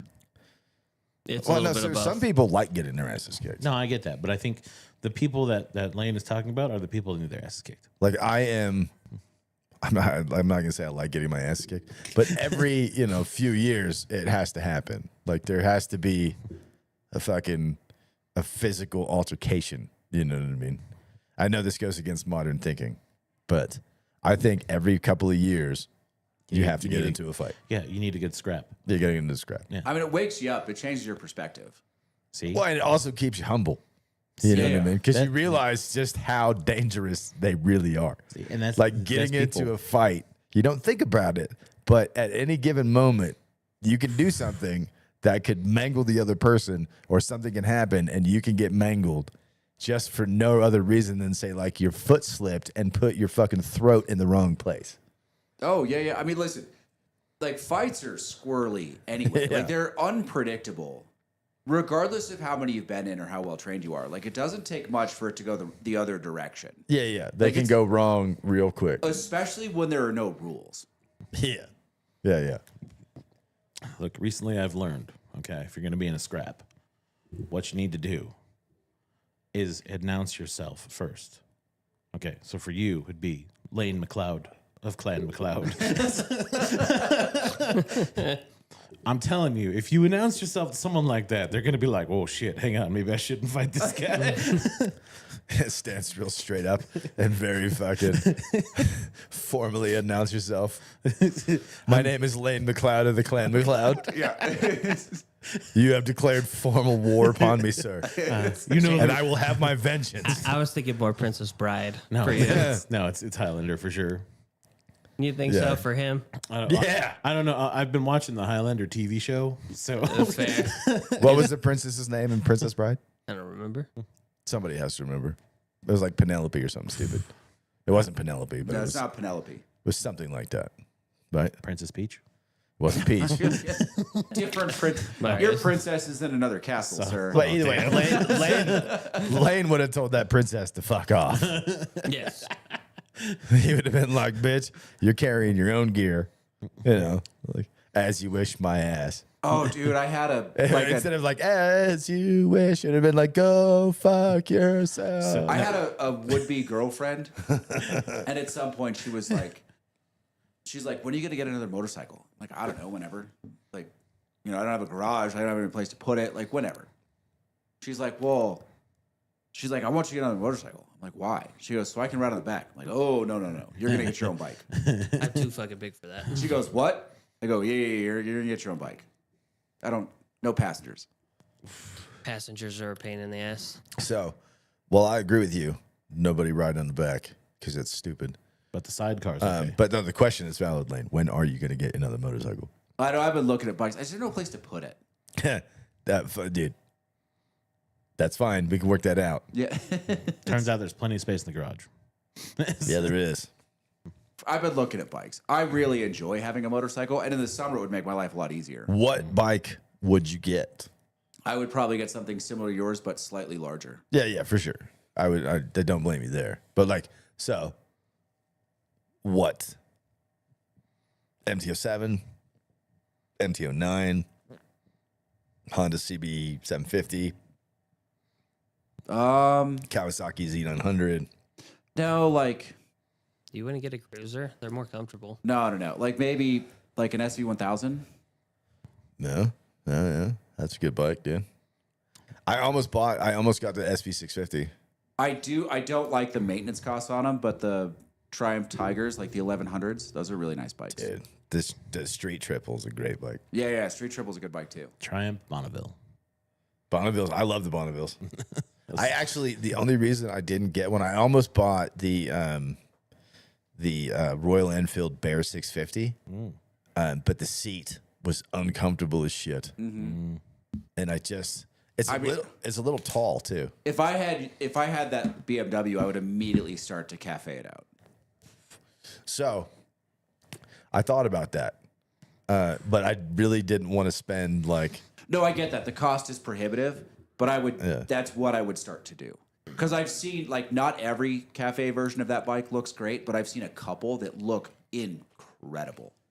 Most of them look good. Yeah. I have not seen a cafe racer version of that bike that looks bad. I saw one, though. I didn't care for the Che Guevara sticker on the back. Stupid fucking decals aside. But I saw one in red that was just fucking lights out. Yeah. So I thought about it, and if I had, like 10 G's that I could just dump into it, I would. Like, technically, I have the money, but I'm not dumping it into the bike. Like, there's no fucking way I'm doing that. It's enough to get it running. You know what I mean? After it's a 40-year-old bike, it's an 85, and it is running. I mean, it's an 85 with like a 500K motor on it. Yeah, and it is running. Yeah. The only thing I need right now is a turn signal. I need the left rear turn signal. Yeah. Which you already got. I do not have it. No, I thought you picked it up. I've just seen some versions of that bike. they're expensive, dude. Like, there's a lot that look good, but there's a couple that look incredible. Yeah, no, there's some that look really good. Yeah. But I mean, to do it right, you got to take it all the way apart. You got to repaint everything. Mm-hmm. You know what I mean? And you're looking at I get that, and it sort of Gs. defeats the purpose of having a bike for the summer also. Which, I didn't. That's why I bought the Honda. Yeah. You know? I got a question for you guys. Would you buy a D-Man's bike? What's a D-Man's bike? Oh, like when dude went down. Yeah. Oh, yeah. Sure. Like rebuild it and all that? Yeah. I'm not superstitious. My buddy bought one, and he's rebuilding it, and that part of me thinks about that. I'm just unsure. Only problem with that isn't like the final outcome of the situation. It's generally that the bike went down. Like, if you bend the certain parts on a bike, it will never be right again. Right. Like, ever. Fair. Like, there's some parts of a bike you can't fix. Usually it has to do with the frame. Yeah. I don't know. Like, I've almost bought 3 or 4 motorcycles since friggin' June when I bought the Honda. And honestly, I bought the Honda. The reason why I bought the 500 instead of the 750, even though the 750 is way better value, I bought the 500 because the insurance is a lot cheaper. The gas mileage is a little bit better. And I can throw at that bike and pass it down to Lauren. Yeah, I have no problem with 500s generally. My problem with 500s is the same problem I have with a lot of like the 600 street bikes, is that I just look foolish on them. Oh, it's too small. Yeah. Yeah. I look like a gorilla riding a tricycle at the circus. Yeah, like see, it's ridiculous. I'm a average sized normal human. So for me, I don't look fucking like a toddler riding a mini bike. I took my safety course 100 million years ago on a 250. I think it was a Ninja. I don't think they make a 250 Ninja. So it was a Vespa. No, it was. I thought it was a Kawasaki. They might make a 250 Ninja. Well, I don't know. We're talking about 25 years ago. Sure. And it felt small, but it didn't feel obnoxiously small. And I took the class with my girlfriend at the time, and she took a picture, and I saw the picture, and it just looked stupid. It's like, oh shit! Like, you're like, I look enormous. yeah. That bike looks small. You need one of those like Easy Rider choppers with the tassel jacket. Dude, No, you'll like the Beamer, dude. one of the guys I know he had a Harley Rigid with a suicide shifter, And in my head, I mean, it's a nice bike. Like, I saw photos of it. It's a good bike. But in my head, I'm like, why? Like, what is the point of that? Like, everything about that is less efficient. Not because it's badass. Yeah. That's why. For sure. Yeah, Brad Pitt has one. I'm sure Keanu has one. His bike collection is substantial. He makes a cool bike. You should get one of his. Yeah. Right? Oh, the best bike collection by far is Jay Leno. Oh, yeah. I mean, Jay Leno, but like, That's cheating, though. He has the best collection of any motor vehicle. Yeah, I dude, know. the Jay Leno, He has a tank. The motorcycle. hamster has a pretty good bike collection. the first Jay Leno Top Gear episode, when he's, celebrity in a Oh, reasonably yeah. priced car. Yeah. And he sits there and he's like, so this is the part of the interview where I usually go, tell me about your cars. He goes, and I've got a list of, 4 or 5 cars that they've had over the years. And they're nice, whatever. He goes, and he looks at the audience, he goes, does anybody want to hear the list? And he's got a clipboard and he starts reading off ridiculous Lambos, ridiculous McLarens, ridiculous Ferraris. And he goes, that's page 1. And then flips it over and starts reading page 2. And it's just as bad. And he goes, no. Page 3, anyone? Page 4. Just like, yeah. Stupid. He has a ton. My favorite motorcycle he has is that one with the tank engine, though. That I want one. But What I'll was that never old have it. Dodge V10 thing they did? It was 4 wheels, but they were together, so it kind of looked like a motorcycle. What was that thing? It's Possibly the most dangerous motorcycle ever is. built. yeah, because it's like a Chevy V10. No, it's the Viper motor. Oh, it's is the the V10 from the Viper. Is it yeah, the yeah. Dodge motor? Yeah, Yeah. That's right. That thing is death. So he needs to get the upgrade and get the V12 on there. Yeah, right. Pretty sure the biggest production motorcycle is the Boss Hoss. It's a small block V8. Yeah, I don't think this was a production bike. I think it was a It limited was- run. It was a SEMA concept Yeah, originally, those are But they ridiculous. made a handful of them. but then they made the Well, so mistake of Lane, going to you'll SEMA. you'll like the fucking Beamer, dude. It's a good bike. It's appropriately sized for you. Yeah. I wouldn't mind. I mean, there's some cool bikes out there. Like the B-Max is a good bike, like super powerful, kind of standard-ish, like a little lean forward, but not bad. Yeah, I have a hard time with Japanese cruisers. It's not a cruiser. It's is it the B-Max that's built off the Hayabusa motor, the 1300cc Hayabusa motor, I think so. and then stood up a little bit? It's got like a higher set point. Yeah. I think so. Yeah. What? Really? It's also got a softer, I think they only imported it for like 3 years. and I think it's got a softer clutch to make it easier to Yeah. finagle.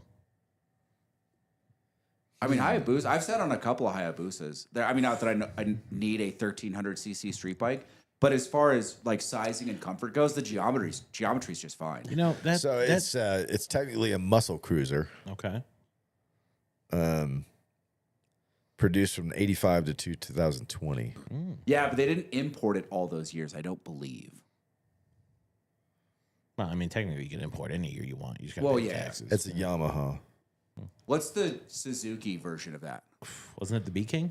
The B King. That's what I'm thinking. The B King's a fun Suzuki bike. B King. That was a cool bike. Yeah. It looks cool. It looks like a transformer.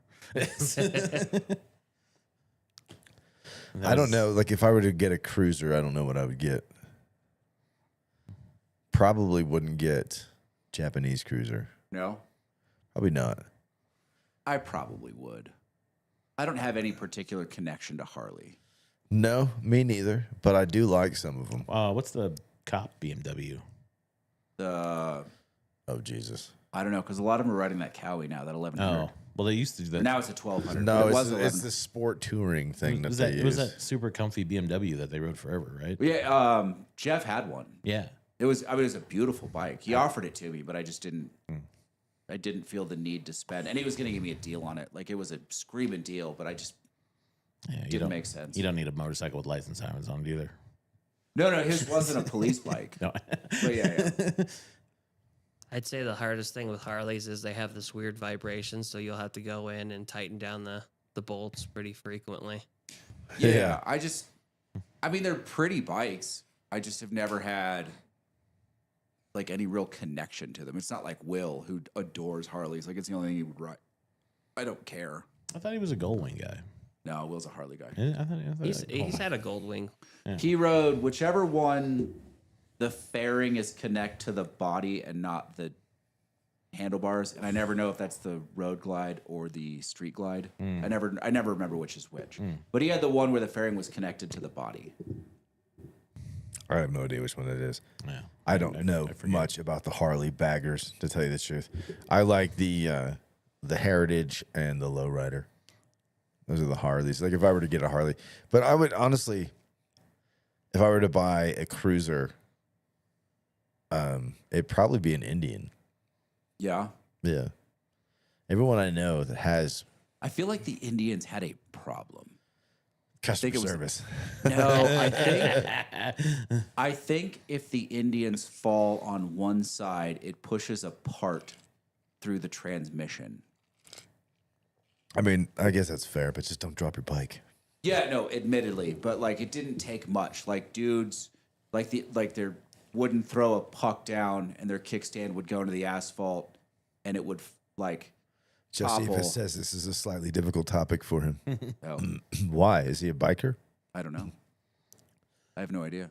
It's probably one model on the Indian. Honestly, I like the Indian, the FTR, Yeah, which I don't think they make it anymore. But it was like a Didn't Indian close down again? no, they just got sold, partially sold to an investment company, but they were owned by Polaris. Now they're still partially owned by Polaris. But no, they're still kicking. KTM was the one that just went bankrupt. Oh yeah. I feel like Robert. Really, KTM went bankrupt. Yeah. I feel like Robert at Fumari had an Indian and was telling me about the problems with it. He had something happen that cost him way more money than it should have cost. So that's the problem with Indian that everybody says is that like anytime you have to take it in for service, they just rob you. Yeah. Yeah, It's Harley's the same way though. It's the Mercedes Benz of cars. that's true. Yeah. So that's one of the reasons why I bought the Honda, because I went to a lot of dealerships and talked to a bunch of fucking people, right? And at Eurocycle, there was thousands of extra bullshit, right? Yeah. At the Honda dealership, a couple $100. Yeah. You know what I mean? It's like 400, 500 for freight, which it's hard to get them to knock that shit off. Like every dealership does it. And at like the Eurocycle, they wanted like $1,000 for that shit, right? And then like the break-in service for the Eurocycle was like another $1,000. You know how much it cost me at the fucking Honda dealership for my break-in service? $60. It was like $150 Nice. for the break-in service, which granted they just put new oil in it and Yeah. like adjust some couple of things. Right, it's easy, but still, like the Eurocycle place wanted $1,000 for the break-in service, and I was like, "It's no fucking way." You know, they wouldn't work on anything on price. You know, they wouldn't fucking knock down anything, and I was just like, $500 dock fees. I was just like, this is horseshit. Yeah. I used to sell cars. I know this is pure profit. Like, Yeah. knock it down by half. They're like, we can't do that. And I was like, all right, I'm leaving then. Yeah. I just walked the fuck out. I was I'm like, gonna go buy a Honda. yeah. I was like, I know you can. Yeah. So I went and bought a Honda. Yeah. And I got the 500 instead of 750 because I can pass it down to Lauren. Yeah. Although I think she'd be fine on a 750. I don't think she'd be. She freaks out. Does Lauren Does she? ride motorcycle? Yeah, Yeah, she's got she's a got a motorcycle license. license for sure. I was actually the last one to get my motorcycle license in the family. Everybody else already had one. Yeah. I'm the first and only one. I'm the last. My grandma hates that. She's always calling me to see if something happened. I'm like, Grandma, I haven't ridden my motorcycle in years. Yeah, you need to get that shit fixed, dude. So we go riding. Yeah, it's expensive. I just got to buy the parts and fix it myself and clear out my garage. Well, I'm about to have two. The second part being harder than the first part. Yes, I'm actually going to get a dumpster and throw everybody else's shit away now. I won't have the Beamer until after the new year. Yeah. But it's because I'm not in any hurry. Yeah. I Fair. got the Honda to ride if I want, you know what I mean? And the weather's kind of shit anyway. Hey, they announced the Gen 6 Glocks. I know, I saw it. They look They're selling okay. The 17, the 19, and the 45, I believe, is what they're launching in the Gen 6. They look okay. Yeah, they built some stuff into the frame, like some ridges for thumb braces. Yeah, they added some serrations. They increased the dovetail. They did some weird shit to it, but I Yeah. mean, it kind of like nobody cares anymore. You know, Yeah, Glock they is went kind back of to a single spring action. they kind of flared the mag wells, didn't they? Yeah, they did do that. Yeah. But nobody cares. Like Glock kind of lost a ton of market share because they just refused to innovate shit, and their concealed carry guns suck. Because I was talking to you Do about they? concealed carry. The 43 is a perfectly adequate CCW. 43X is okay. No, I mean just the 43. No, it was like 6+1 or 7+1. Well, yeah, but you could change that. I don't know if you The can same with the way that- 43. I think you can. The same way you can change the 43X. I don't think you can. I think you can.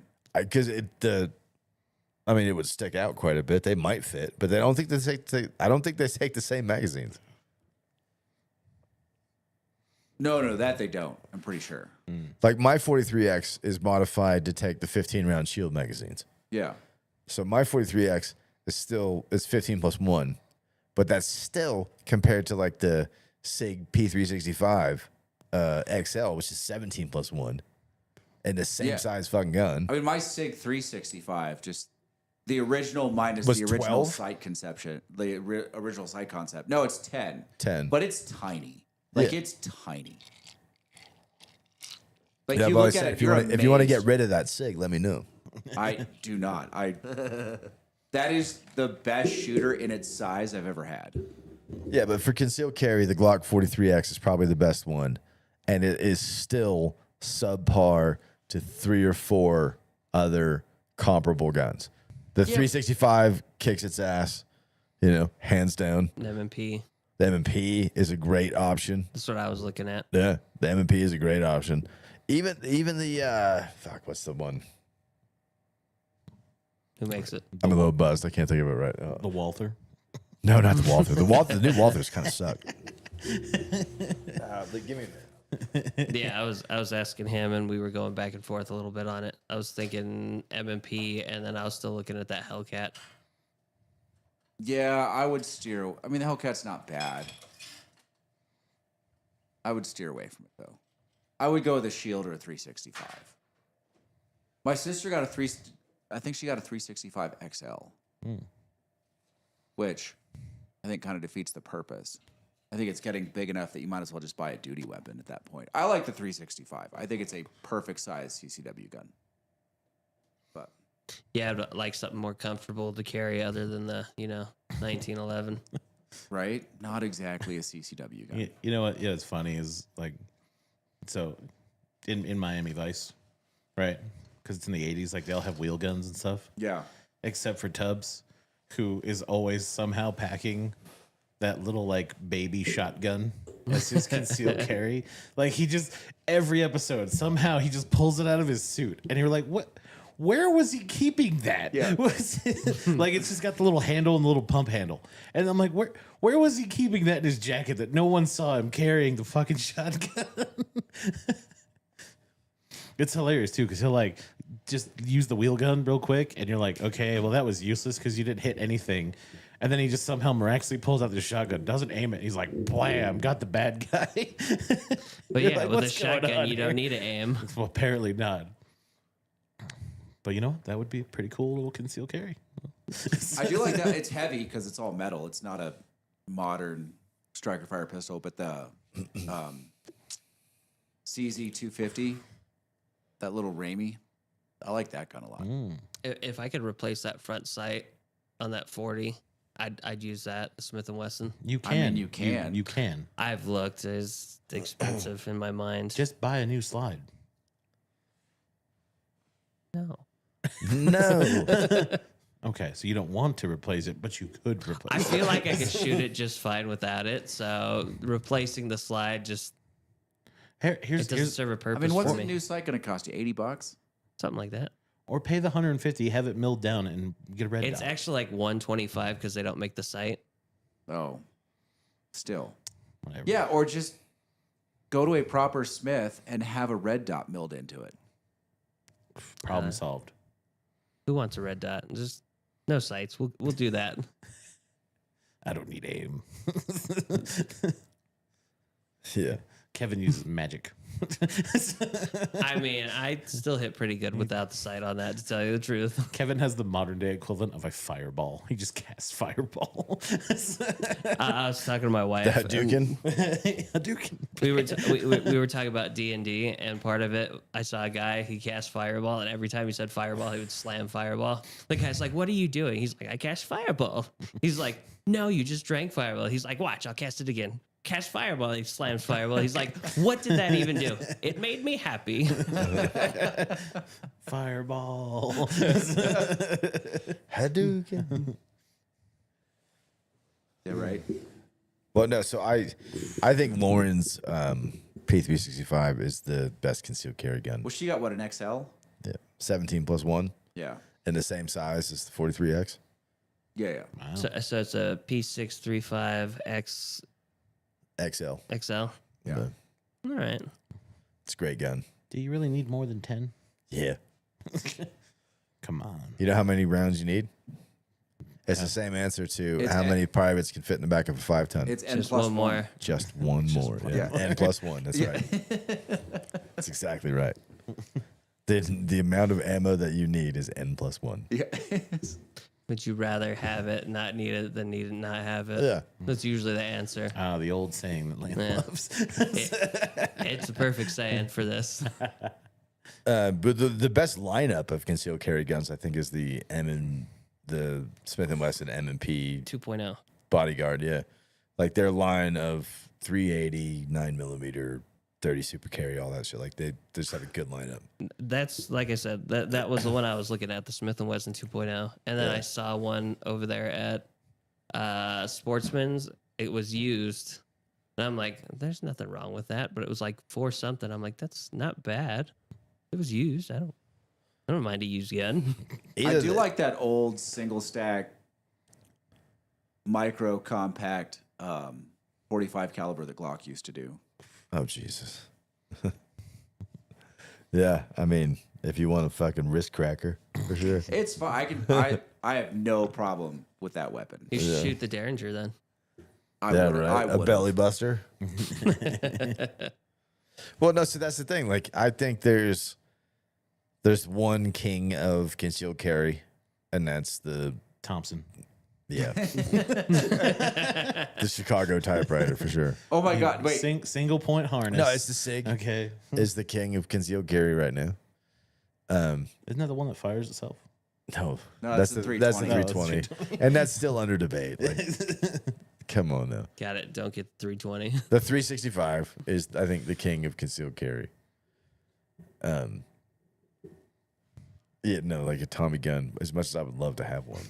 FNP 90. wait. Did you see the latest video that Brandon Herrera put out? Probably not. No. They found there's only 2 photos of it from the era that it was prototyped. No one believed it was real. Yeah. And then Rock Island Auctions found it. And What they've is got it? it in Texas right now. What is it? It is the single prototype ever made of the Thompson for 30-06. Oh, you know what? I saw the thumbnail for that. Yeah. I didn't watch the video, but I did see the thumbnail for I that. already told you what gun That's I pretty want. rad. Machine gun wise, it's the old grease gun that the tankers used to have. Little flap, you're shooting. Closed, you're not shooting. Yeah. Well, no, so I think like there's 2 types of concealed carry guns, right? There's the kind you keep in a holster in your waistband, and I think the best one for that is the 365. And then there's the pocket guns, Yeah. and the best one right now for the pocket gun, I think, is the Smith & Wesson M&P Bodyguard or whatever the fuck it is, the 381, because it holds 12 plus 1, and it's tiny, and it fits in a pocket. Yeah. And I can't say its name, but there's also a third option. What's from that? Kiss Kiss Bang Bang. Oh, Jesus. The Val Kilmer special. Yeah. Great movie. But like if I'm gonna carry, that's what I carry. Is either my Glock, because I have a 43X, right? That's modified. But it's either that, or if I don't want to carry it in my waistband. It's pocket and it's the 380. See, Christian, you can get away with that in Texas. Desert Eagle 50 AE. Yep. That is the best concealed carry on the planet. Gold plated with tiger stripes. He probably would gold plate it for sure. You have to. Hey, what are people going to carry on the PCT when Grizzlies come back? Oh, fuck off. They're not bringing Grizzlies back. They're They good. already There's- brought wolves back. Why not grizzlies? They're not going to have a choice. They released them in the Cascades. They're going to come south. Oh, Jesus. That's not going to be fun. It's already on its way. A Barrett. Wait, I thought they were already in the Cascades. No. In Washington? Yeah. No, in Oregon. They're going to come south. Yeah, I suppose that's true. I can see that. Can't stop it. We're going to hear about them in Susanville first. At least we'll be prepared by then. That's a scary thought. It's going to happen. I hope it's an escaped fucking convict that gets mauled by a grizzly. How high do they go? How high do they go? Yeah, I have to ask because now I'm like thinking about it if it's snowing and they're out. I don't and about. understand the question. What do you Like mean? in elevation? Elevation wise, like if it's There's no snow, limit. Yeah. So if there's snow on the ground and I'm riding a snowboard, he's gonna come out of nowhere. Could. Yes.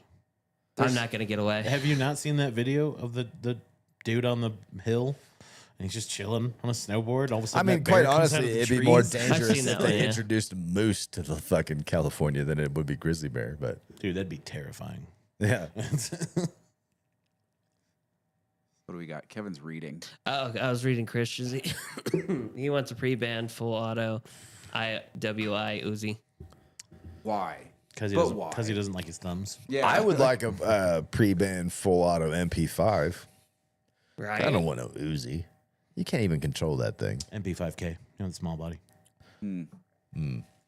Okay. Concealed Yeah, carry. if you're gonna carry, MP5K is where it's at. So I've shot. over the P90. Well, no, if you can have P90, you get a P90. But if you're gonna carry an MP5, the MP5K is the legitimate like single sling, keep it on your side. No one ever knows it's under your jacket. Well, so I've shot an AK, a M4, a Steyr AUG, an MP5. I've shot a bunch of things on full auto, right? And the best one, I honestly think, is the freaking M4. Yeah. Yeah, because like the AK, yeah, the first round might be on target, but every round after that, probably There's fucking nothing. not. You know? And then you can keep a 9mm on target way easier than you can an M4. But it's not like it's hard to keep an M4 on target, and it's just way more damage than a 9mm. This is why you go with a P90. Yeah, A P90. P90. It shoots the same round as the MP5. False. No, 9 mil, False. P90 is 5.7. Yeah. 5.7. Yeah, 50 rounds of 5.7. That's freedom units. And it's built like a bullpup. I've except never it's not a actually shot bullpup. 5.7. I've never shot a gun chambered at 5.7. I mean, it's an incredibly fast round. Yeah, I know it's light, it's fast. Yeah. I've just never shot one. I need to get one. It's been on my list for years. Yeah, you want to get the 5.7 stripper clip. They just I want the Kel-Tec one. Yes, yeah. No, you don't. yes, I do. No, you don't. Yes, Trust I do. me. 100%. Get the Ruger one, or the. Oh, I want the traditional 5.7, the FN 5.7. I don't know. That one's expensive as shit. I know that's my It's problem. also really big. That's my it problem. is awkward Yeah. with that like top down fucking magazine. Yeah. But again, this is why you just get. I don't recommend P90. 5.7 unless you can actually get the legitimate 5.7 rounds. Like Yeah. just the military 5.7 rounds are different than the civilian 5.7 rounds. Yeah, but you can get them. I mean, Or you can make them. can you? I mean, where there's a will, there is a way. There usually is. M60? Christian, do you think the M60 is better than the Ma Deuce? As far as the greatest machine gun on the planet ever produced? I'm sorry, buddy. I got to go with the M2 Browning on that one. I'll go with you on that one. I've shot that one enough, so. I think I think the M60 is just more like user friendly. It travels well. Yeah, the M2 Browning doesn't travel all Yeah, that well. It's yeah. heavy. One- you one have to of carry those- like an extra barrel just in case you melt the other one. You Yeah, know. yeah. See, there's a But lot of it's- work to go. Also, into you're that. not carrying it anywhere. Yeah, see That's not true. I've carried it up a mountain and it was a pain in the ass. Yeah, I but you fucking weren't hated firing it while carrying it. that. You're correct. No one's but dumb I, enough to like, oh yeah, just put it on my shoulder. I'll hold it for you. I got I mean, if you're this. talking about something that you're carrying, like why not the BAR? I mean, the BAR is nice. Yes. If you want to shoot it, yes, the BAR would be a nice one. Oh, I mean, it's still not the most pleasant thing you've ever shouldered, but you can shoulder that weapon. True. see, Christian says I thought we were talking about personal carry, not vehicle mounted. Yeah, see? Again, you can walk and shoot an M60. You can't walk and shoot a Mongoose. It's not easy to shoot an M60 walk-in. Yeah, but it's doable. Yes. Whereas, like the Mongoose, you could technically walk and carry and fire. You'd have to have two guys in the front holding it while you just like- sit in the back. What was the one James used to go on and on about? It was like an AR-10 platform with 30-06. Had a woman's name. I don't remember. I never really talked to James about guns all that often. He had one. He like, God knows what James did when he was like actually doing work, but that was he swore by it. I feel like the M60 shooting that while walking is similar to 240. It throws you off balance with every step. 100%. But again, still doable. You're not It wrong. still qualifies as a personal carry weapon. 249 is a lot easier to shoot that way. I still want my short barrel AR-10 and 8.6 blackout with a suppressor. That'd be sweet. Yeah, that's money though. That's a lot of money. Okay. That's right. That's what Lane wants. I want the P90 with the short barrel tax credit, so I can actually put the short barrel in it and make it an actual P90. I wanted to shoot the G36C. I wanted to shoot one of them. Ah, the modern age villain gun. You're right. The modern age Billy gun. That's what I wanted to shoot. Any movie made past like 2006, you're like, if they're carrying G36s, bad guys. Exactly. Used to be AKs, now it's G36. You're like, yep, G36, bad guys. And then it went back to AKs again. Easier to get. You know, they're supposedly making a Lord of War 2. Yeah. Yeah. Nicolas Cage gonna come back. I thought, dude, I could have sworn. So it didn't, like, it was one of those thumbnails that didn't have the movie that was being remade. Yeah. There's like a dilapidated car in the back. I'm like, that looks an awful lot like Lord of War. Yeah, they're making a second one. Christians said, I thought we were still talking about personal carry, not vehicle mounted weapons. Now. I mean, technically, isn't the M60 not really personal carry because you got to have a fire team? Technically, yes, but you can fire it by yourself. Yeah, you can, but It's you just ain't heavy. carrying all the ammo by yourself. No. That's what It's like- flackies are for. It's like the 240. You're not carrying the ammo. It's what the E4 Mafia's for. We disappear on purpose. I so we don't guess have what I'm to. saying is I don't really consider the M16 like small arms, even though I guess technically it is. I'm talking about like something the average soldier would carry, right? Like something you would issue to everybody, not something that like a fire team would carry. Well, I mean, doesn't the Army not issue full auto weapons anymore to most infantry? No. There's still a 249 and 240. Yeah, there is, but like it's a fire team. It's not Yeah. not everybody gets one of It's them. it's a two-person. One person carries ammo plus his M4. The other person carries a 240. Yeah, but like the M4 is never issued full auto anymore except to No. spec ops. Not yeah? true. Not Really? true. Well, what you said, except for the spec ops, like yes, Yeah. 3-round burst is what you get. yeah, like the regular army gets fucking 3-round burst. But like when I got to group, Yeah, I mean, group gets whatever they want. my M4 did not have a 3-round burst on it. Yeah, It had the fun button. Well, I mean, even then, like, how often are you going to use the full auto? Never. It's for Well, suppression. this is when people complain about all the different like mechanisms they've created that weren't full auto that they make illegal, like bump stocks. Like, well, they're terrible. Full auto is not useful anyway, and bump stocks are terrible. No, it's just meant to suppress the other force so your guys can move in and get closer. Well, that's true. Fucking like 90% of all fire in a combat zone, it's almost all covering fire. Yeah. It's to keep the other guy from shooting at you. Yeah. You're not really shooting at anything. That's why smart people don't put their heads up over the fucking, they just, bing, bing, bing, bing, bing, bing. You know, like, yeah, I'm firing, Sarge. Got it. Yeah. Call of Duty logic would say that full auto works all the time. Call of Duty is wrong. It does until like 2.5 minutes later, and you're out of ammo, and then you're like, oh god You damn change it. your mag and hope you still have. No, a I mean mag. like you're out. Like Yeah. fuck, I don't have any more magazines. Oh yeah. Because you can literally waste a 30-round magazine on full auto in 2 seconds, 2.5 seconds. You do that with a single round. No, if I you're know, quick but like enough, I've yeah. shot many magazines on full auto and just held the trigger down like you're not supposed to, just to see how long it takes, and it is surprisingly fast. It's quick. It's brrrr, and you're done. Dude, that Yeah, man. that 2-stage trigger they created, like it was one pull for 2 shots, and Yeah. people got so good with it they were firing at a faster rate than full auto. They were out firing the gas system in ARs. I have a hard time believing that Yeah. because the gas system is literally the thing that like goes faster than your fucking finger. You know what I mean? Like you, Turns out all you have to do to defeat that is put 2 stages in a single pull in trigger. a single trigger. Yes. I don't know. The only full auto I ever fired was a Thompson. I mean, I've never fired a Tommy gun, and I'm jealous. It's am too. awesome. It's the shit, right? It is the coolest feeling in the world. Yeah, the Chicago typewriter. I definitely want to shoot one of them. And It's slow, hefty. right? Oh, it's fast. You can do Is this it? up there in It's- Reno, it's- can't you? Yeah, it's at Reno. They have it, and it's quick, but it's a hefty, like when it's fully loaded with 45. And Yeah, then- it's heavy. but it doesn't go anywhere. I don't know why people have problems. I was like, this is easy to hold on. I'm like, what were people doing in the 50s and 60s? This is Oh, ridiculous. dude, I remember watching the first time we were at a night range, and it was full auto.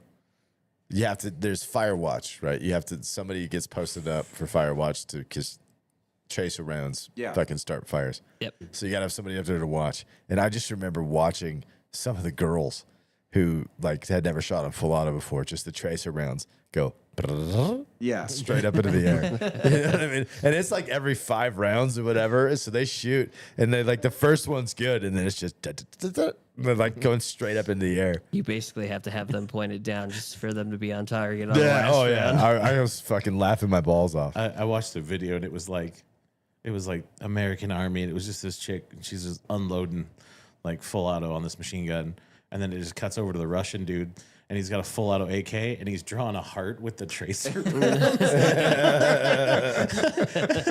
I was like, what the hell? That's rad. Yeah.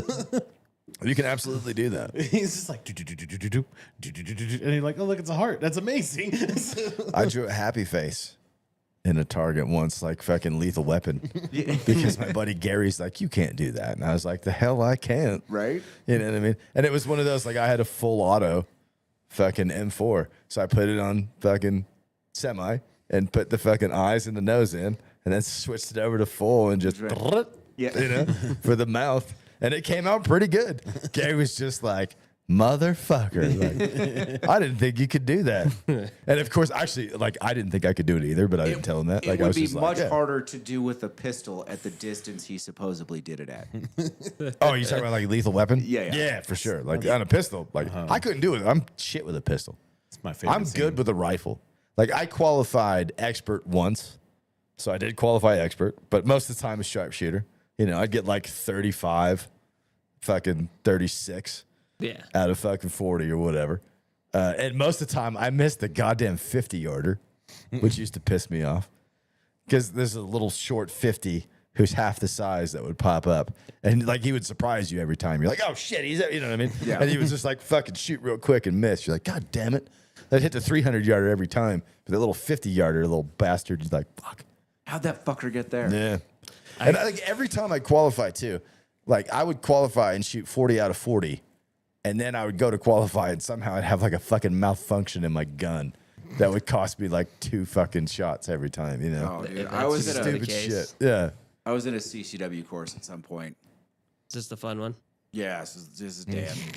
Fucking Dan. The best CCW guy. Oh, I love Dan. And I love after, Dan. after I corrected His stories are a so couple of fucking people from horseshit. trying not to kill other people or themselves, and he goes out and he counts my target. He's like 292. Like there's no fucking way.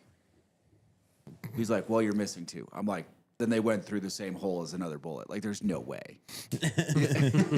Like, this is 7 yards we're talking about, sir. There's no way. Well, you see, you should have drawn the smiley face. Yeah. Oh, the first time when I did it with Dan, I shot with that stupid Taurus, and that thing jammed on me like 6 times. Yeah. Casey's favorite gun. Dude, I spent more time, like, watching No, other people. he said as long as you keep it like bathed in oil, it's fine. I have never had a misfire. That's insane. I've had so many in that gun. That's why I got rid of it. I didn't want it anymore. No, the class with Dan, because he wasn't paying attention in the slightest. Yeah, I that's spent Dan. most of my time watching other shooters, making sure that I was not in danger. Oh, you should explain this whole thing. I don't think he's heard it. Oh, he must have. No, yeah. Okay. Yeah, I've heard it. Like, it doesn't surprise me. I know Dan. I took the class with Dan before he did. The chick. Did I tell you about the chick reloading her weapon? No, I don't So think this is Dan, right? So, like, no range table. He's like, just put your ammo in your pockets. Okay. Yeah. I guess. Believe me, I know Dan. Yeah. And so we're out on the line, and we're going through, like, we haven't started the actual qualifying yet. This Right. is still like him walking through shooting technique, which at one point I had to shoot cup and saucer. And like this, just getting my hand in that position felt gross. It's like, this is gross. Why the fuck would you shoot cup and saucer? I have no idea. But he's like, this is something you need to know. I'm like, but it's really not, sir. Yeah, like, don't Anyway. do this. So this chick who barely passed with a red dot. Yeah. She's like holding it like this, and it's like, so it's time to reload. And she can't figure out. So I figured out, like, you just turn the gun over and still down range, but you're holding it upside down. Then you have your clip here, and you're holding both and just loading it, right? Sure. And I look over, and she's tucked the gun under her arm. Pointed at you. Pointed backwards. Yeah. And she's loading her magazine, which obviously I'm fairly uncomfortable at this point. Yeah. But not terrified. And then it comes time to put the magazine back in the gun. And she grabs the gun. She's got and they're the wrong hands, right? So she's got the magazine in her right hand, the gun in her left hand. She doesn't really know what to do.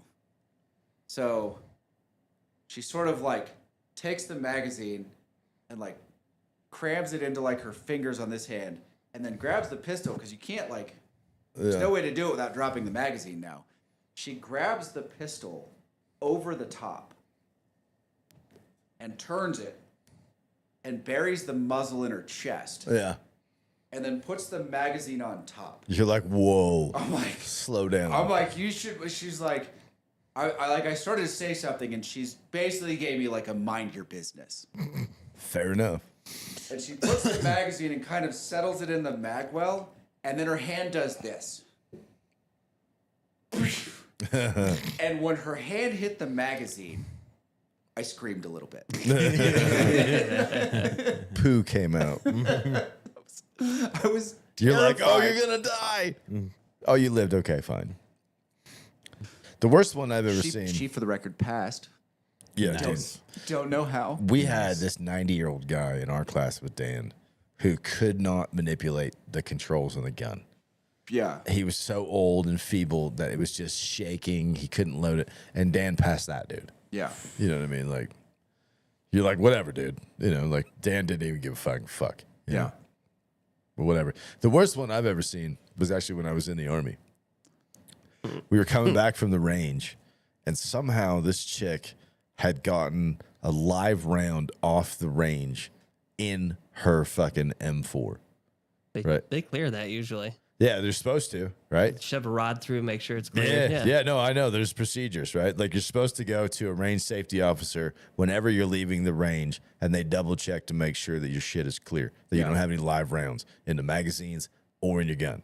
And if you do, at this point, only in your magazines, right? Like, say some shit happened, and you didn't fire them all for some reason, and you're coming back with live rounds.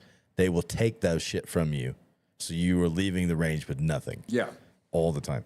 Well, somehow this chick got away with a live round inside. It's an M16, technically. It was an M4 at this time.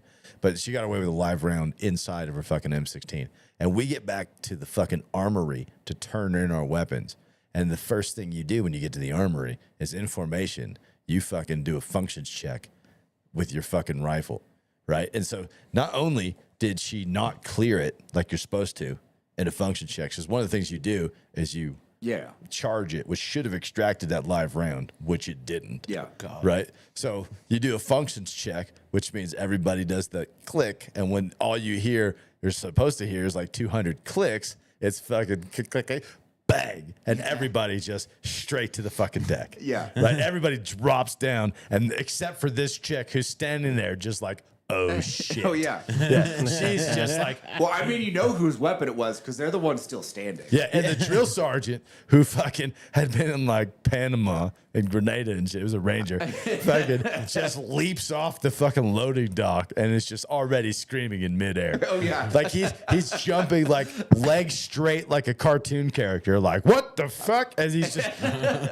looking at this, he literally grabs the gun, knocks her on the fucking ground, clears the shit real quick, and he's just like, all right, you pussies can stand up now, And we were all just like, holy shit.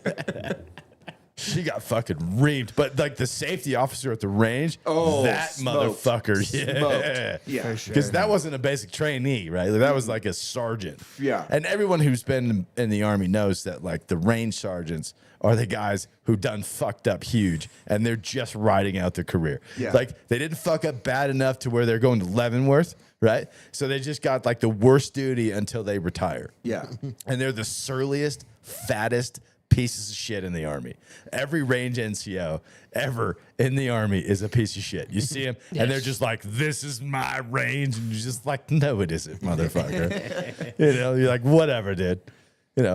Sure it is. Yeah. Fucking, like, this guy, I know that dude had to get fucking creamed Yeah. for doing that because he was the one that missed it. Yeah. And this chick was just like, Yeah, our range master at the time was Senior Drill Sergeant Skeely. He was crazy. He checked everybody's stuff thoroughly, though. We had one guy fire off a live round down the line Dude. at everyone. He missed everyone, thank God. But that drill sergeant was on top of him, grabbed the gun, buried his face. It was amazing. yeah. Well, I mean, the only saving grace when you do the functions check, right, is you're technically at, what is it? Not order arms. It's fucking Present arms? present arms. No, it's not present arms. It's in the middle. Yeah. Port arms. Port arms. Yeah. Yeah, that's the one. Port arms. Right, you're this position. Yeah. So it's like up in this direction. So I Yeah. didn't kill anybody. But I did. It was hilarious. Dude, I can't imagine. Like, I've been on civilian range and been terrified.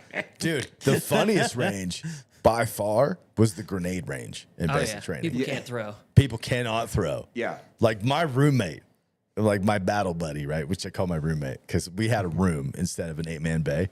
We had like a converted closet it's just me and him, and it was tiny as shit. It was rad because we didn't have an 8-man bay, and neither one of us snored. Yeah. Which was the most amazing thing ever Yeah, in he basic had training. an eight-man bay. Yeah, but Renee did not know how to throw. Right? He was from Junction City, Kansas.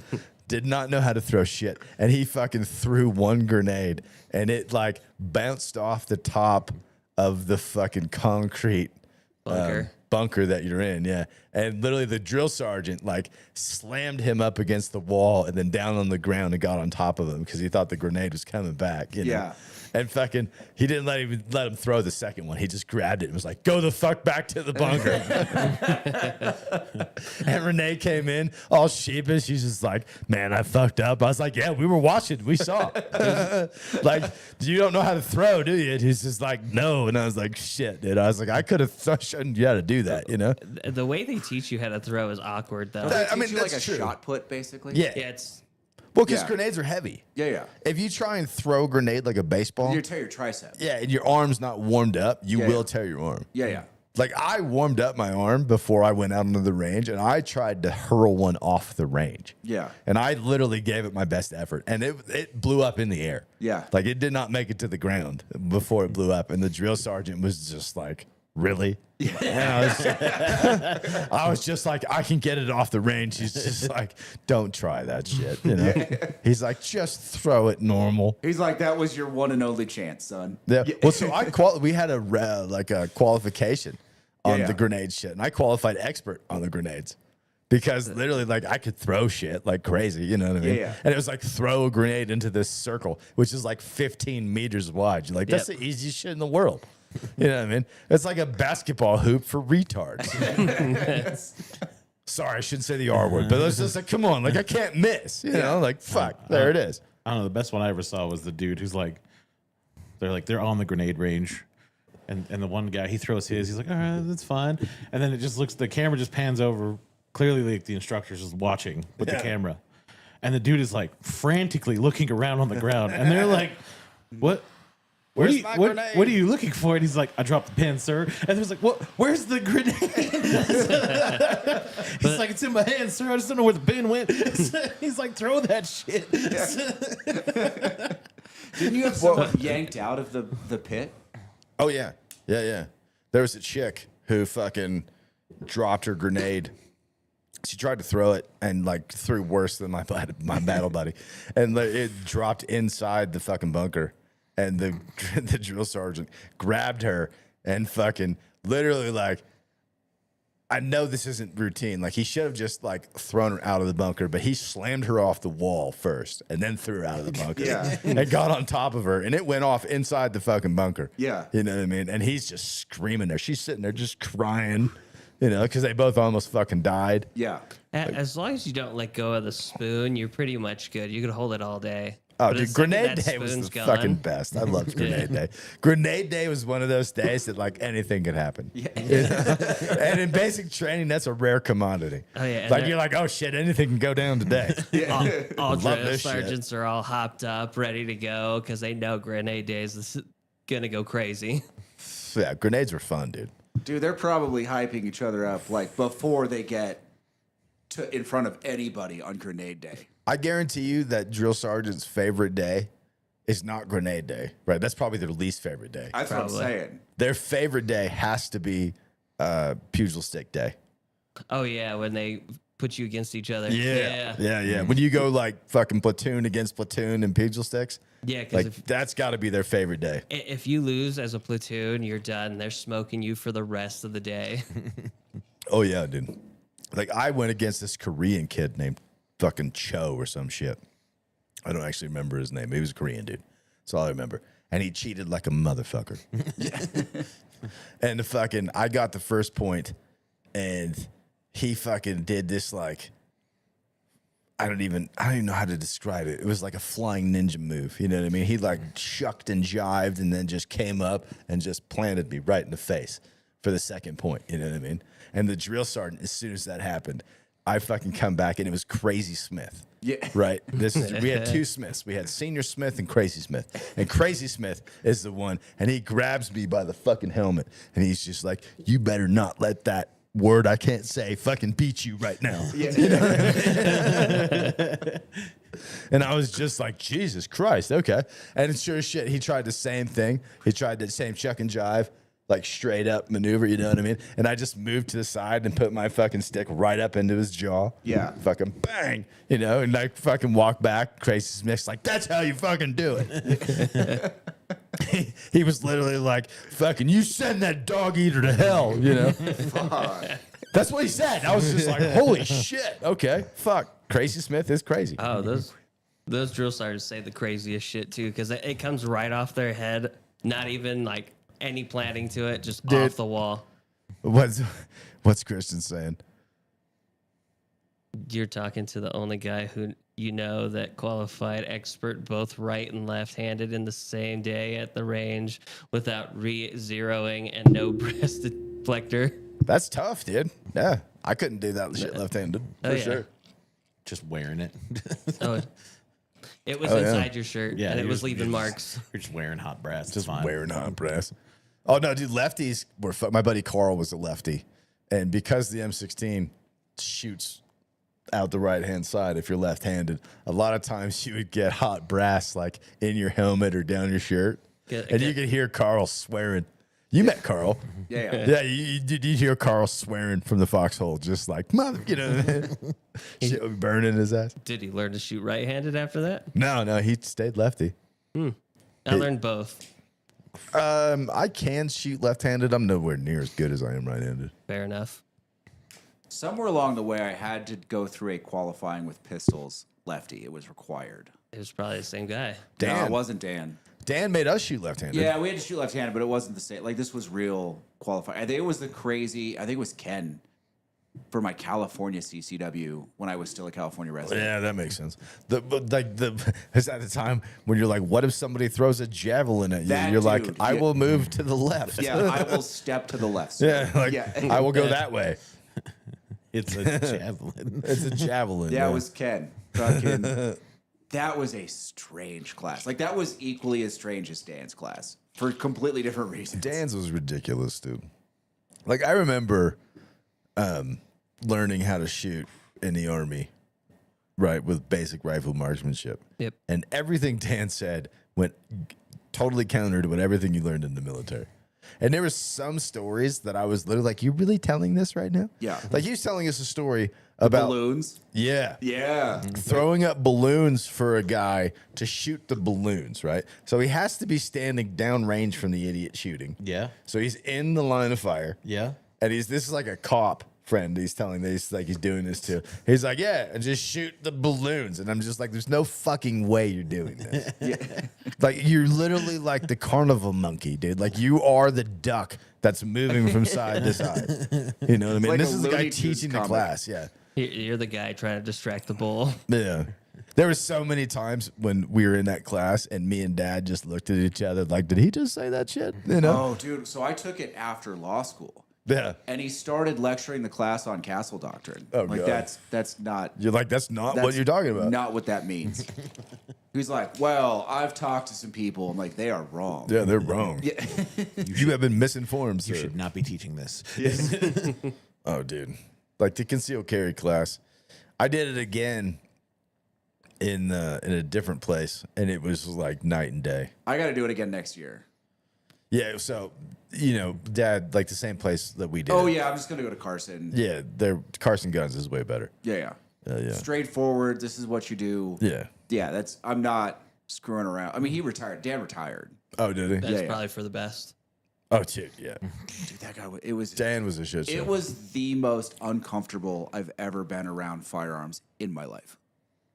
Wow. I can't say that because I've been around some fucking morons. You were in the army, so yes.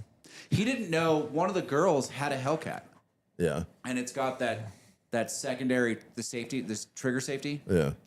and she's firing or she's trying to fire, Fingers. and she's like, it won't pull. He's like, well, you're just gonna have to pull harder, and she tried, and she's like, it won't pull, and at this point I look over and I'm watching it, and he walks over and he inspects the gun and he watches her try and shoot. He's like, I don't understand what's happening here. Like, I just don't think you have the hand strength to pull the trigger. You're like, Dan, I feel sorry for your wife, buddy. And I go, she's not, she needs to lower her finger on the trigger. She's not engaging the safety. And he goes, what? I go, she's not engaging the trigger safety. She needs to lower her finger on the trigger. It'll be fine. Sure enough. I think that's why I lost 8 points on the qualifying round. Because you showed him up. You showed him up. That's you can't do that. Can't do that. One of them brought a loaded weapon into the class. Like before the range, like into the room. I mean, like every piece of paper you're given says no ammunition in the magazine, no ammunition in the weapon, bring it in cleared. I mean, it's like 6 or 7 different places. Yes. And she pulls out a weapon with a loaded mag and one in the chamber, like at the table. Well, it's a good thing she could shoot anyways. Hey, you got to be frosty all the time. I look over, I go, can you put that down? Can you put that back in your case? Very gently put that back in your case. She's like, what? I'm like, put that back in your case, please. And she puts it back in her case, and Dan's like, what's the matter? I go, that gun's loaded. You're like, it's loaded, dickhead. Yeah. Fucking Dan. That's awesome. That was a fun class, though. It reminded me of my idiot friend, Brian, who goes by Brain.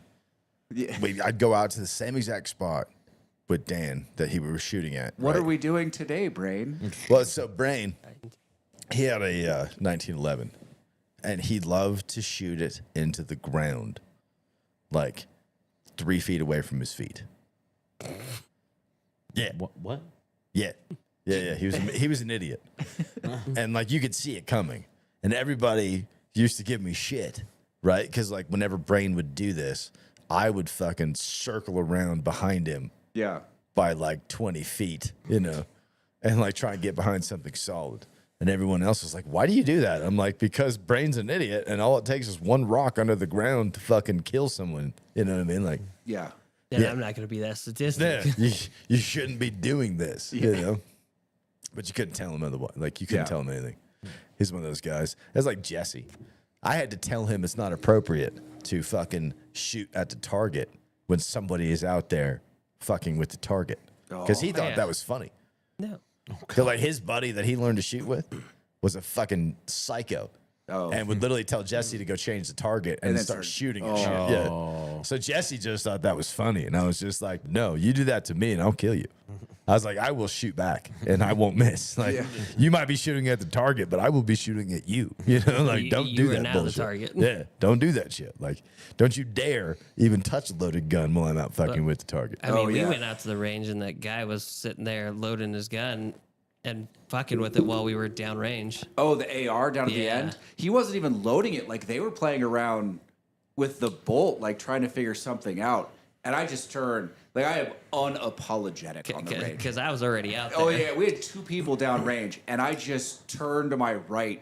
And in, like, the deepest dad voice you ever heard, just bellow. Guns down. I mean, it echoed through the range. Yeah. We had a guy, me and Dad and Lauren were out there, and there was a group on the right and a guy on the left. And the guy on the left would go out and fuck with shit. And the group on the right wasn't doing anything. Like, they weren't fucking around and manipulating with their guns. They just weren't standing far enough behind the gun for this guy. Okay. And he'd start fucking losing his mind on these people. And he would do it. He'd come and stand right behind us to yell at him. And I finally, like the third time he did this shit, I was just like, dude, if you want to go yell at them, go over there and fucking yell at them. Don't stand here like we're with you. You know what I mean? Like, you're fucking crazy. Yeah. So go yell at these people on your own. Like, don't bring us into this bullshit. I don't want anything to do with either one of you. You know what I mean? Well, for years, that's why I stopped going to the Carson range. I mean, the Gardnerville range is pretty good. I've left a couple of times over the years. You know what's funny with the Gardnerville range, dude? If instead of going out to the range, if you take that left-hand road that goes out there that turns into a dirt road, about 3/4 of the way, there's a parking lot that's all dirt and a berm, and there's more people shooting out there than there is at the actual range. Yeah, because it's free. I'm okay with that. I'll pay the $5. Yeah. The I'm fine with that $5 too. deters those people. Because you could also go to the sand pits and do that. Yeah, Yeah. but that's where Dan shoots. It's funny because where I live, Good to know. it's close enough to the gun range. club. So like on a daily basis, I'll come out of the house and just off in the distance, you just hear like shotguns going off. I'm like, yeah, it's Nevada. Yes, Nevada. I was on the range a couple weeks ago, the driving range a couple weeks ago. Yeah? And there was someone mag dumping. Yep. All the time. They weren't more than half a mile off. No, Yeah, they're 'cause right there. It's just up the road from there. Yeah. There's a spot out by Sunridge just across the valley to where like you literally anywhere you are in Sunridge, there's usually a guy out there shooting, and the same thing. He's just mag dumping. Yeah. Just fucking just bang, bang, bang, bang as fast as he can. You're just like, Jesus Christ, dude. Like, You'll hear that on the way down to Genoa. They go off to the left-hand side, and there's some berms out there. You see them there constantly. Yeah. All right. Are we done here?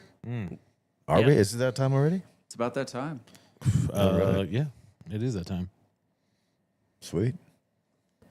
Well, boys. Take Once us again. out, Lane McLeod of Clan McLeod. Yep. Christian, thanks for the whiskey, man. I actually really liked it. I mean, for what it's worth, I know my opinion doesn't mean much on whiskey, but No, I it liked does. it. I like that you. I didn't expect you to like the Stag. I just.